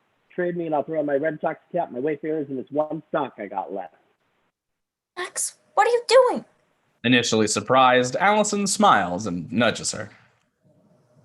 From Babe, and I think I'll think about it. I'll give you each a hug. Deal. Max switches with Ernie. Allison gives Jay a hug and rubs all over him.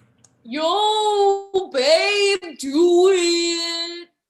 Ernie shoves him away. Allison hugs him real quick. Binks rubs Ernie's leg, and Danny shakes hands with them. Nice to meet you both. The kids continue down the street. Where are we going now? My favorite restaurant. Behind a seafood restaurant, a sign that reads, "Parking for Captain Crab's Seafood Palace only. All others will be towed. This means you, sailor."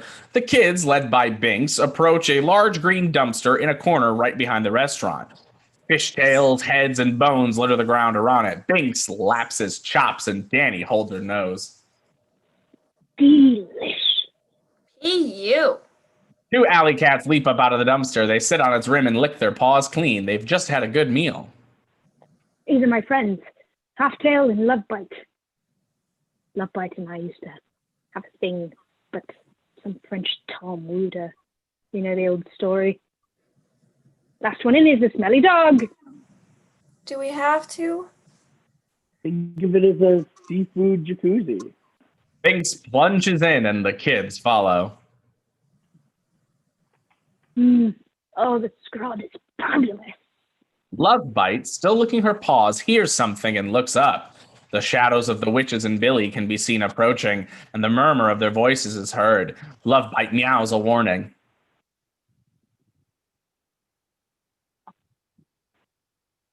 Inside the dumpster, the kids can be heard scurrying around as the witches, following Mary's nose, come skulking into view. She follows the scent of the children right up to the dumpster. Mary looking straight down into the dumpster, which is filled with fish parts, napkins, and lobster claws. The kids have completely buried themselves in the goop.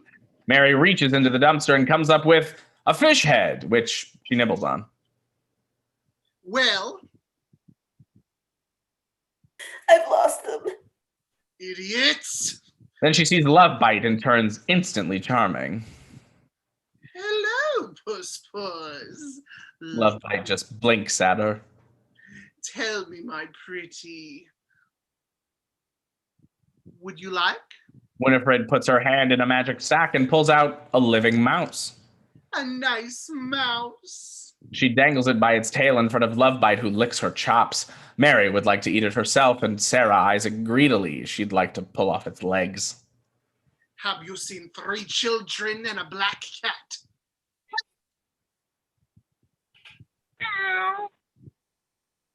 Where did they go? Lovebite points her tail in the direction of the witch, in the direction the witches came from. Returning to her old evil self, Winifred hisses at Lovebite, frightening her, then drops the mouse, which Mary and Sarah both dive for. Oh, it's mine. They together. The mouse escapes under the dumpster.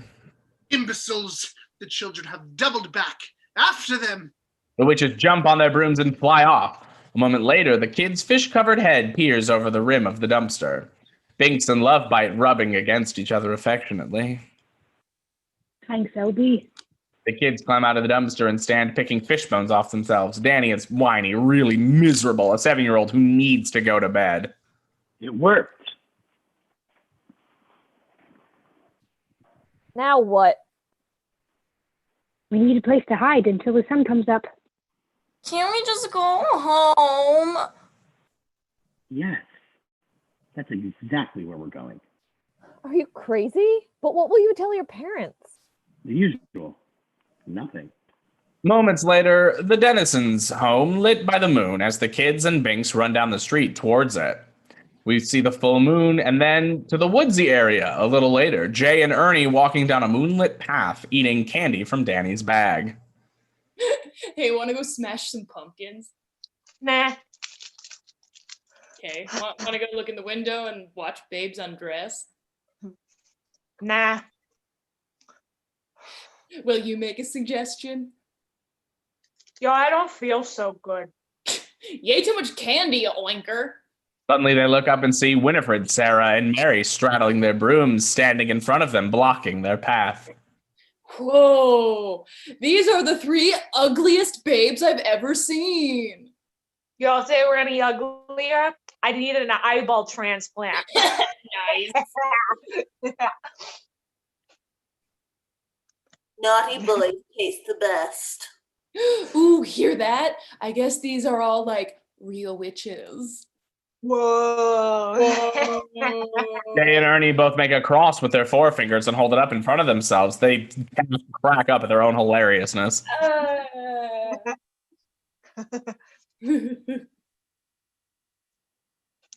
Out of the way, bags. As one, Winifred, Mary, and Sarah lift 6 feet off the ground and just hover there, staring at them. Ernie and Jay have their jaws dropped in unison. They share a take, then turn and bolt. Moments later, on the full moon, as the shrieking witches fly across with Jay and Ernie dangling from their broomsticks, wailing. Mommy! At the Dennison house, Max and Allison close and lock the windows. Danny takes a container of milk out of the fridge and fills a bowl for Binks. Max closes his basement window and pulls the shade shut.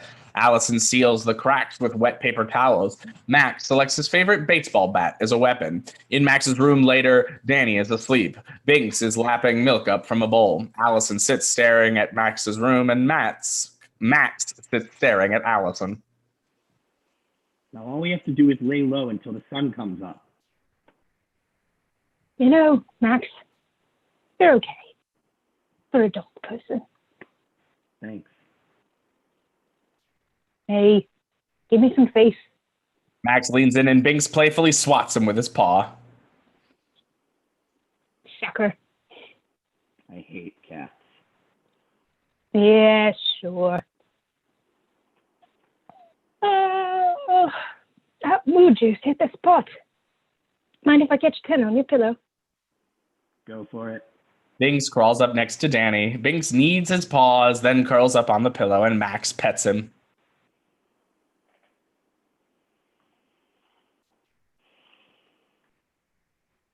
Binks purrs loudly. Oh, go ahead. Oh, man. You guys are going to turn me into one of those fat, stupid, contented cats. I have to change my name to Muffy. Oh, Fluffy. Can I ask you a personal question? Sure, kid. How many have you used up so far?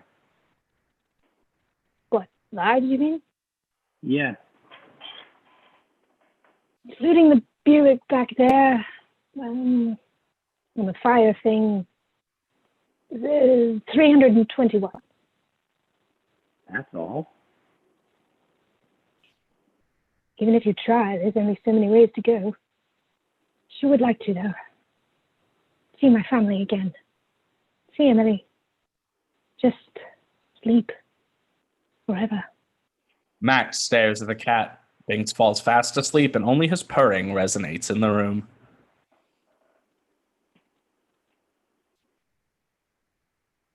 Nice room. They stare at each other, alone for the first time.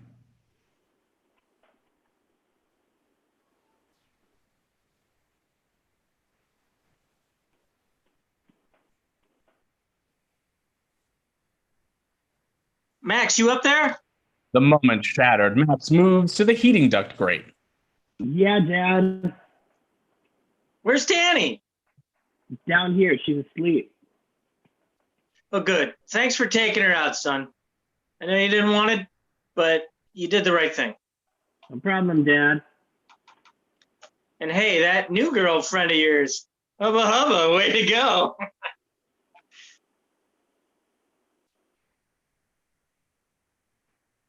Night. Max whips a look to Allison. She's heard it. Sorry. In Dave and Jenny's room. Honey, Huh? do you smell fish? In the skies above Salem, the witches circling Sarah's nose is plumb tuckered. Find them! Find them! I've lost them. The scent has vanished. In Max's attic bedroom, Allison stares forlornly at Binks. Max's eyes divide their time twixt Binks and Allison.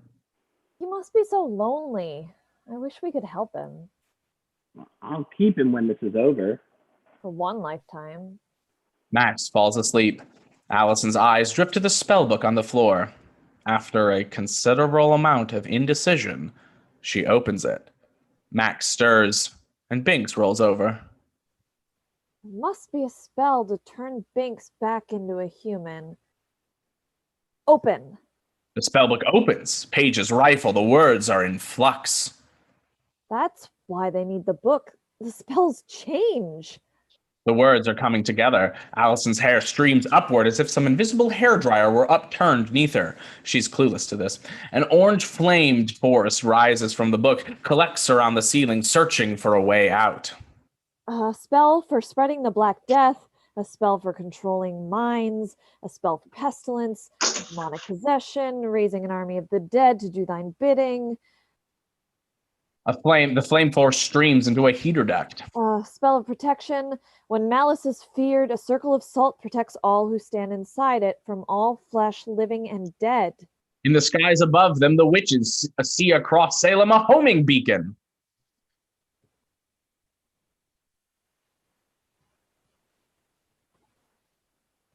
Sisters, we have it! With the kids, as Allison turns the pages, suddenly there's a yowl and a black paw slams the book shut. Binks leaps upon the closed book, keeping it shut. Outside, the orange and black flame suddenly goes out. Binks stands on the book. Can't even take a cat nap around here. We were just trying to help you.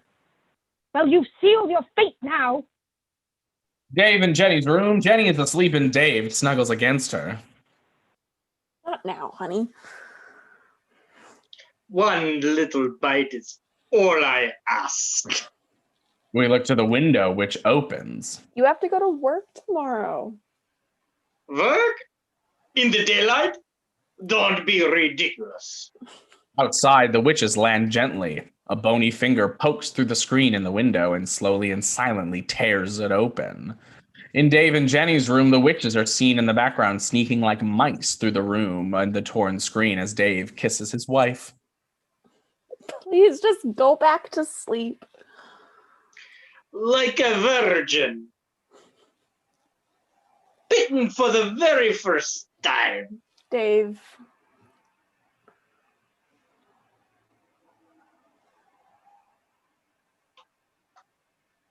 With blood type. With a blood type close to mine. Think of this child we could make. Little Madonna Culo. In the attic room, Binks looks out the window. Sanderson sisters. Great, now what do we do? We make a stand here till dawn. Then we need salt. Right. Outside Max's bedroom and the door to the attic as it opens and Max, armed with his baseball bat, and Allison step out. Suddenly, she clutches his arm. What's the matter? The hairs on the back of my neck are going crazy. They pass Mom and Dad's closed door and disappear into the kitchen. In Dave and Jenny's bedroom, the witches hide at the foot of David and Jenny's bed. Winifred gazes out at the full moon. Bits of the moonlight sky, make them sleep until they die. In the kitchen, Max takes a box of salt from a shelf. Allison's still very nervous and scared. It says right here, form a circle to protect from zombies, witches, and telemarketing surveys. Sorry, I'm cracking really dumb jokes again. Hey, keep them coming. You okay? I don't know. Max takes Allison in his arms and holds her. Allison is reassured. This is not the little boy she was with earlier this evening. Come on. He takes her by the hand and leads her up the stairs to the attic. Max and Allison enter the room moments later. Oh my God, Max, the spellbook's gone. He goes to the bed to wake Danny. Danny? Danny, wake up. He pulls the covers back and Winifred's there. Trick or treat! The closet door blasts open, and Mary comes out clutching the spell book. Looking for this? Sarah comes out from behind with a bewitched Danny by the arm, holding a squirming sack. Binks inside of it. Danny!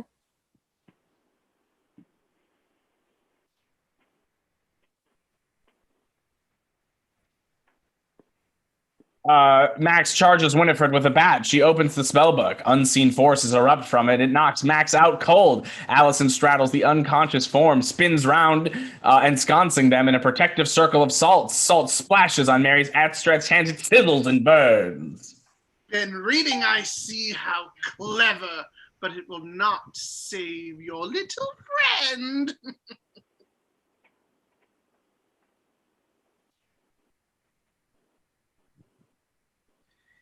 She whistles. The brooms soar in and the witches whisk off, cackling damnably. Outside the Sanderson house, the witches land too fast. Inside. Get them prepared. We're having guests for dinner. We are? The children are coming, idiot! Winifred opens the spellbook, lights the black flame candle, and holds out her little sack. Evil things that'll pack and fly. The hour has come to fill thy sky! She opens her sack and hundreds, thousands of spectral little candy voodoo crows fly out. They're come alive. The crows are whisked along in the rivers of conjured smoke from black flame candle. At various homes, the smoke streams to carry the crows into the houses, including Allen's and Ben's. The crow flutters above the children's beds. The children stir in their sleep, but do not wake. Little ones, asleep so soft, I have more for thee to eat. Come, little children, I'll take thee away into a land of enchantment. Come, little children, the time's come to play here in my garden of magic.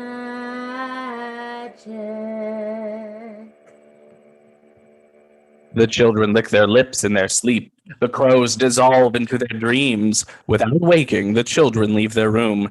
In Max's basement room... Where's Danny? It took her. I gotta get my dad. In Dave and Jenny's room, they're ghostly white, like corpses. Dad! Mom, wake up! This isn't sleep, Max. They're cursed. Look. The window with the screen ripped out. The kids walk to the window. In the street, walking like little pajama zombies, are the sleepwalking children of Salem. They're summoning the kids. They've got to be going to the Sanderson house. We gotta stop them. Outside, Max and Allison grab the kids and shake them. Wake up! Stop! It's a trap! Stop! The kids reel and spin and continue on. What are we gonna do? Don't ask me. I can't make the sun rise. Yes, you can. Come on, can you drive? Absolutely. Outside Max's house, a few minutes later, Max and Allison get in the family station wagon. Inside, Max sits behind the wheel, Allison in the passenger seat. He turns the ignition key, but nothing happens. It won't start. Put it in neutral. Right. He does, and it starts perfectly. Lights. Max continues to look around for them. She reaches over and turns them on. We're a good team. Yeah. Buckle up. They buckle their seatbelts, and Max puts it in reverse. It bucks. Parking brake? Right.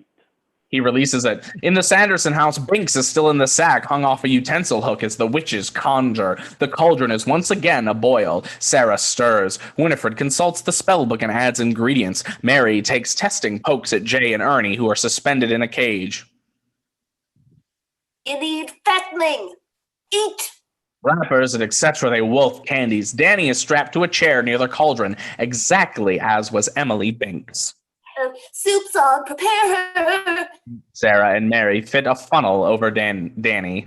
On the road approaching the Sanderson house, Max cuts a wide swath across the forest and asphalt. Bewitched children march up the road. Max's eyes are frisbees. Max, watch out! Billy sees the impending doom. No! Boom. Billy's a bug on the windshield. Max hits the wipers. Slap. Slap! Billy's face goes from left to right. In the Sanderson house, the cauldron bubbles and splatters. "'Tis ready." Winifred ladles up a spoon of the glop and steps toward Danny, bypasses her and moves towards "You for dessert." Jay and Ernie. She sticks the ladle in the cage. "Drink." I can't. I'll, blow chunks. This will perk your appetite. Mary takes the red-hot poker out of the fire and starts moving it toward the boy's feet. Jay's empty eyes register this. He opens his mouth. Winifred spills a single drop into his mouth. Then Ernie. They instantly start to glow. The Sanderson sisters gather round in awe. "The light of life." The witches purse their gruesome lips and inhale. Streams of the light course into their mouths. The light and life drain from Jay and Ernie. They age and age and age 90 years each. The witches get younger. Bummer. It works. I have stolen their lives. Their years are mine. Winifred points out the window where children can be seen sleepwalking toward the house. "Look, the children are coming. We will give them the potion and suck the light out of all of them. And then the sun comes up and they will die of old age, but we will live for 1,000 years. The last great spell will come to pass, and for the mouths of babes shall we leech the life of eternity." Immortals. Immortals. The droplet is just about to fall when Max slides toward the house, kills the lights. Billy flails off the hood like a stunt dummy. And crashes through the front door, out cold. The witches spin to see Max in the darkened doorway. Beyond him, the children of Salem are almost to the house. Prepare to die again. "You have no power here. Be gone before someone drops a house on you." There's a power greater than magic, and that's knowledge. And I know something you don't. "Ho, ho, ho. And what is that, Sproutling?" Daylight savings time. An almost imperceptible furrow of worry in Winifred's brow. It's complicated, but basically what it means is the sun comes up earlier than normal. A bird is singing outside. Out the window, the sun is rising. The witches turn away from the light in horror. Big kicks the cauldron over and grabs the spellbook. Outside, Allison's playing the dimmer switch on the car lights focused at the house window. A nature soundtrack blasts from the stereo. The gang splits. Inside, Mary and Sarah are clutching Winifred's legs in terror. Everywhere, Winnie, we're all too old to die. I know. "No, Save us, the Winnie. way is west, and the sun riseth in the east." The sunrise goes out. Winifred floats quickly to the window. "Damn the boy, he has tricked us once more. After them." The witches take to the sky. Billy rouses himself and follows. On old Jay and Ernie, totally out of it.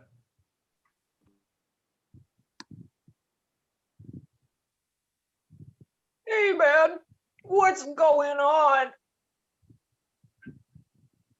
These hags are bad news. On the road outside the Sanderson house, this time Allison speeds the car down the hill. The witches dive bomb it. Mary crash lands on the roof like a 300-pound anvil, denting the inside all the way to the back seats. Danny screams. Max struggles to maintain control. In the moonlight, Danny sees 100 pajama-clad kids sleepwalking up the hillside. It's a zombie pajama party. Allison hits the brakes. The car stops on a dime. Mary vaults into the darkness over the hood. Allison guns it. Another landing. Mary sticks her head in the window right next to Danny. Danny hits the electric window and wedges Sarah's nose tightly. Mary can't pull it free. Binks jumps into Danny's lap. Nice kitty. You wish. What? Binks claws the tremendous nose. Sarah bellows and her hair slips free. Her nose slips free. She flails into the woods. Mary's suddenly in the headlights. Hang on. Allison guns it. The car drives over some enormous speed bumps. Just as they're all feeling alongside the car, like the famous Wizard of Oz shot, she launches a flame ball at the tires and they go flat. The car swerves and Winifred shoots ahead. Allison Brody's the wagon to a stop. The gang jumps out and Max flies open the hatchback. Where are we? Near the cemetery. I know a shortcut. This way. Binks, take him there. I'll keep her busy. Max, no. Binks, get him out of here. You heard the man. Max lifts his mountain bike out of the trunk. Helmet, jacket, gloves, goggles. Straps the spellbook to his back. I'll meet you there. Go. Binks leads them off. Allison dashes back for a second. She grabs Max and kisses him good. What? Be careful. Hey, witch! I got your book. At the end of the road, Winifred cuts a neat Top Gun U-turn, ripping back toward the kids, riding Mary's Electrolux. In the forest, Max tears along narrow trails, Winifred tracking him. Max pumps faster. Winifred comes neck and neck, swings at him with a vacuum hose, and connects. Max wobbles, rides on, ducking tree limbs and jumping logs. Then suddenly, Max peels off, shooting down a ravine. Winifred follows. Max bunny hops a stream along stepping rocks, working his bike like a horse. Winifred jets over it, sonic booming the water. Max hits the other side and climbs towards the forest crest. Winifred negotiates trees at 150 miles an hour. She closes the gap. Max rides the ridge. Winifred is 100 yards back and closing like a bullet. He sees her. He brings his bike to a stop. Guess where? Top of Suicide Gorge. Max pulse soars. He sweats the decision. His fingers grip the bars. His thighs grip the seat padding. His hands cinch up the pedal straps. Winifred's 50 yards back. She'll be here in seconds. Max flips his mountain bike lights on. It illuminates the killer drop-off, sheer and treacherous. He swallows. Come on. Okay.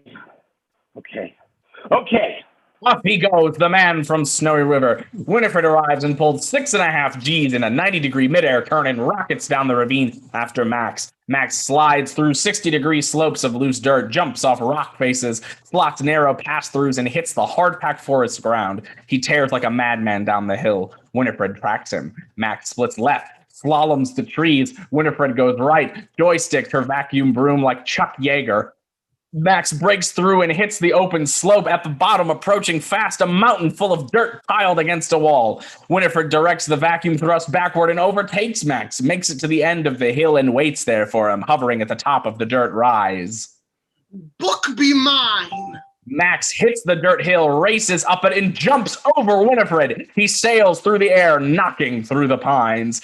In the Salem Cemetery, Max comes out of the sky, crash landing in a clearing, skids up to Binks, Danny, and Allison, who are standing safe in a circle of salt next to Emily Binks's grave. Hi, honey. I'm home.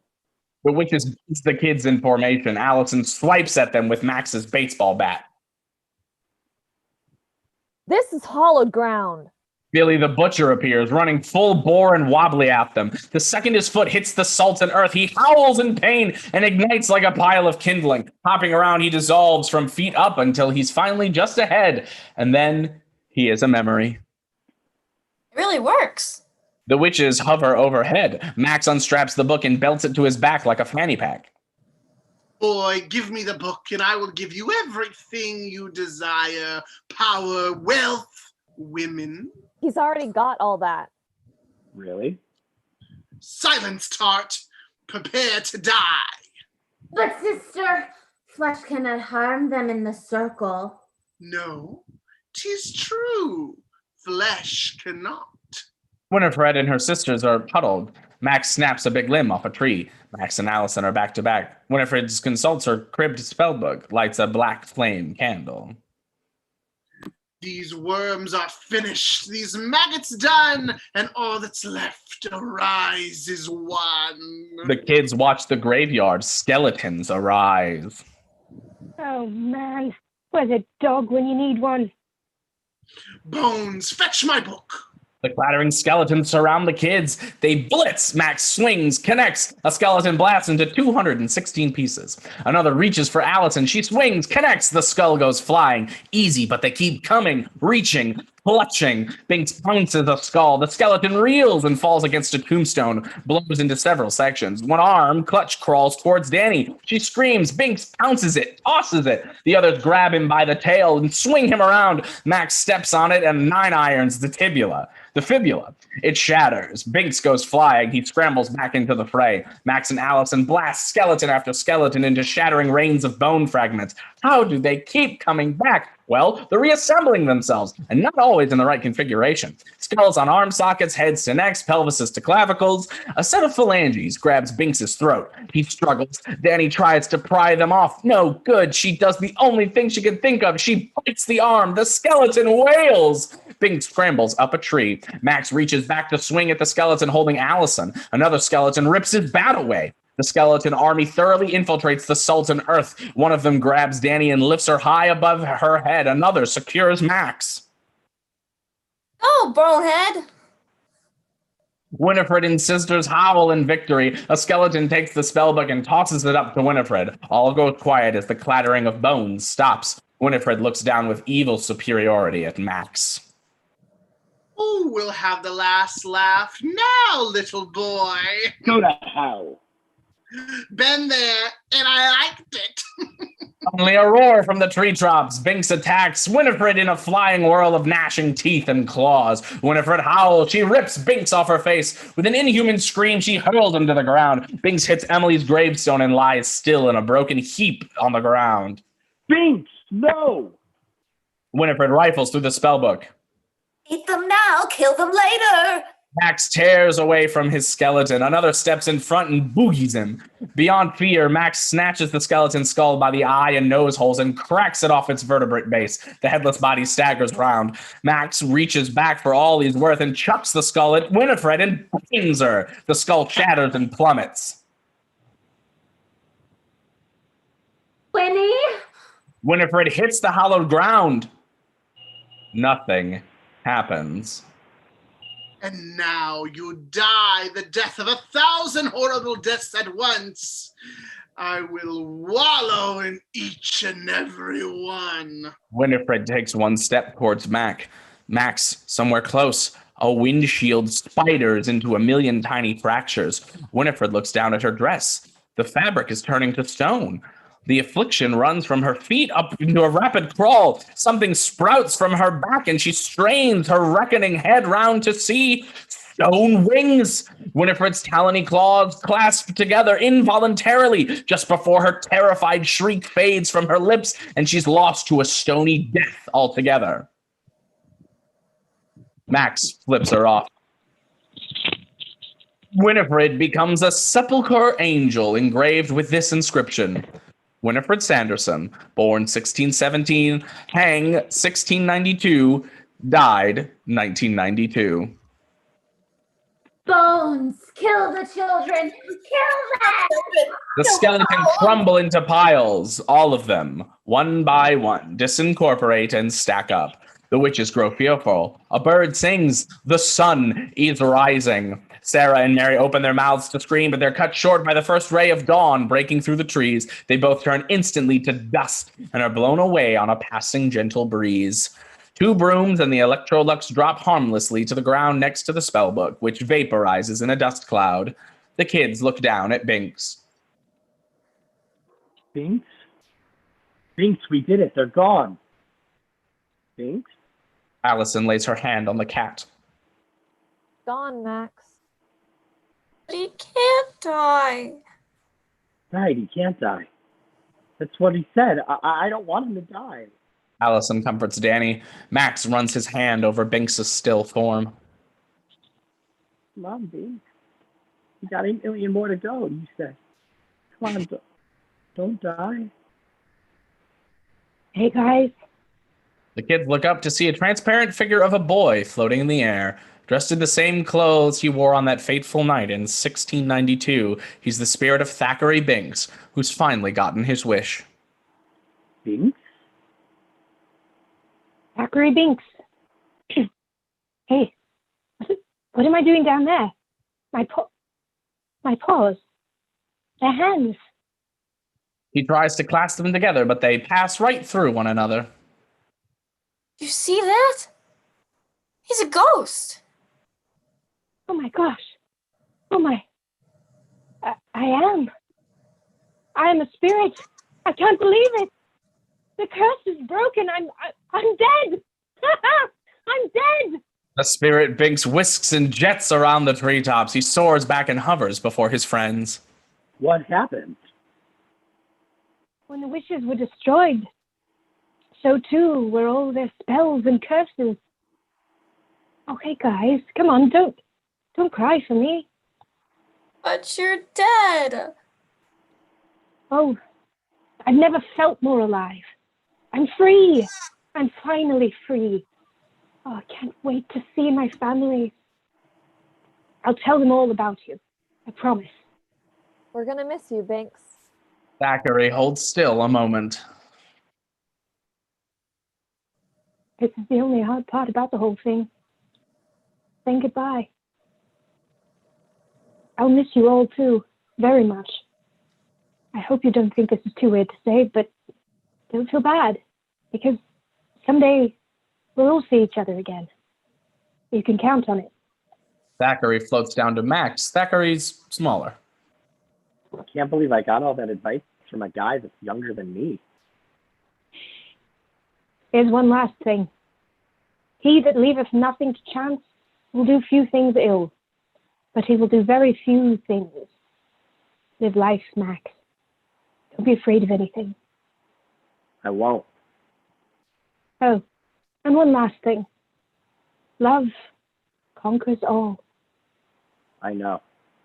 Thackeray extends his hand. He and Max shake as best they can.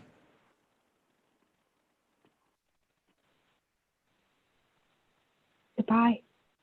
The spirit shoots quickly into the morning sky and vanishes from view. Danny looks back down and finds the cat is alive. Binks? It's still one life left. Can you talk? That's okay. Allison grabs Max and hauls him close. Thanks for saving my life My back life there. back there. Pinch poke, you owe me. You owe me. They kiss. Outside the Sanderson house, 100 sleeping kids yawn, rub their eyes, wake up, and react to the fact that they don't know where they are or how they got there. Several kids burst into tears, and many more cried. Alan and Ben seize the opportunity. Everything's all right. Come on, I'll get you home. This way. Inside the Sanderson house, Jay and Ernie, their youth restored, hang in the cage.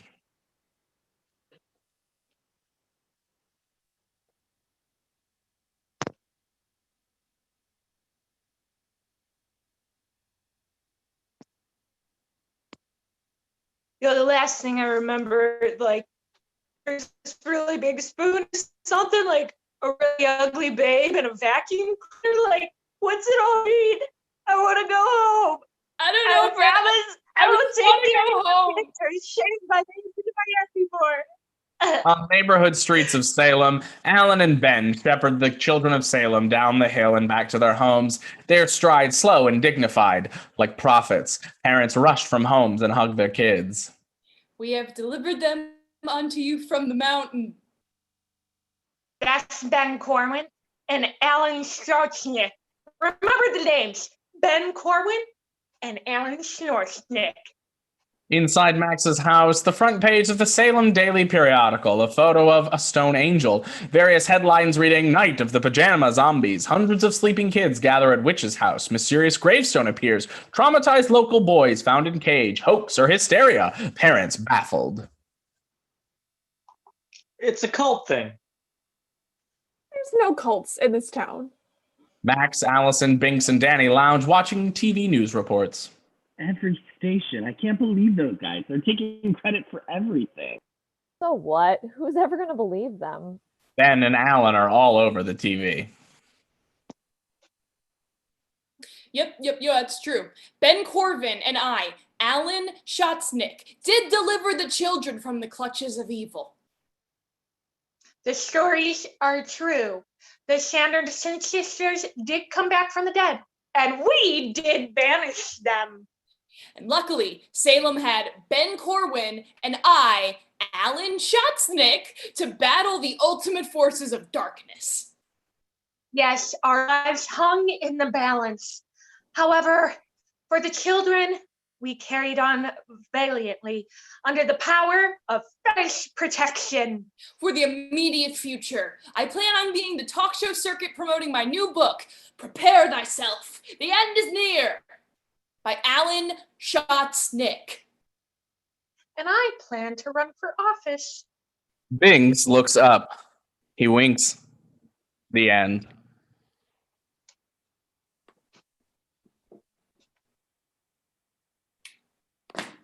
Yay! We did it! Good job, everybody.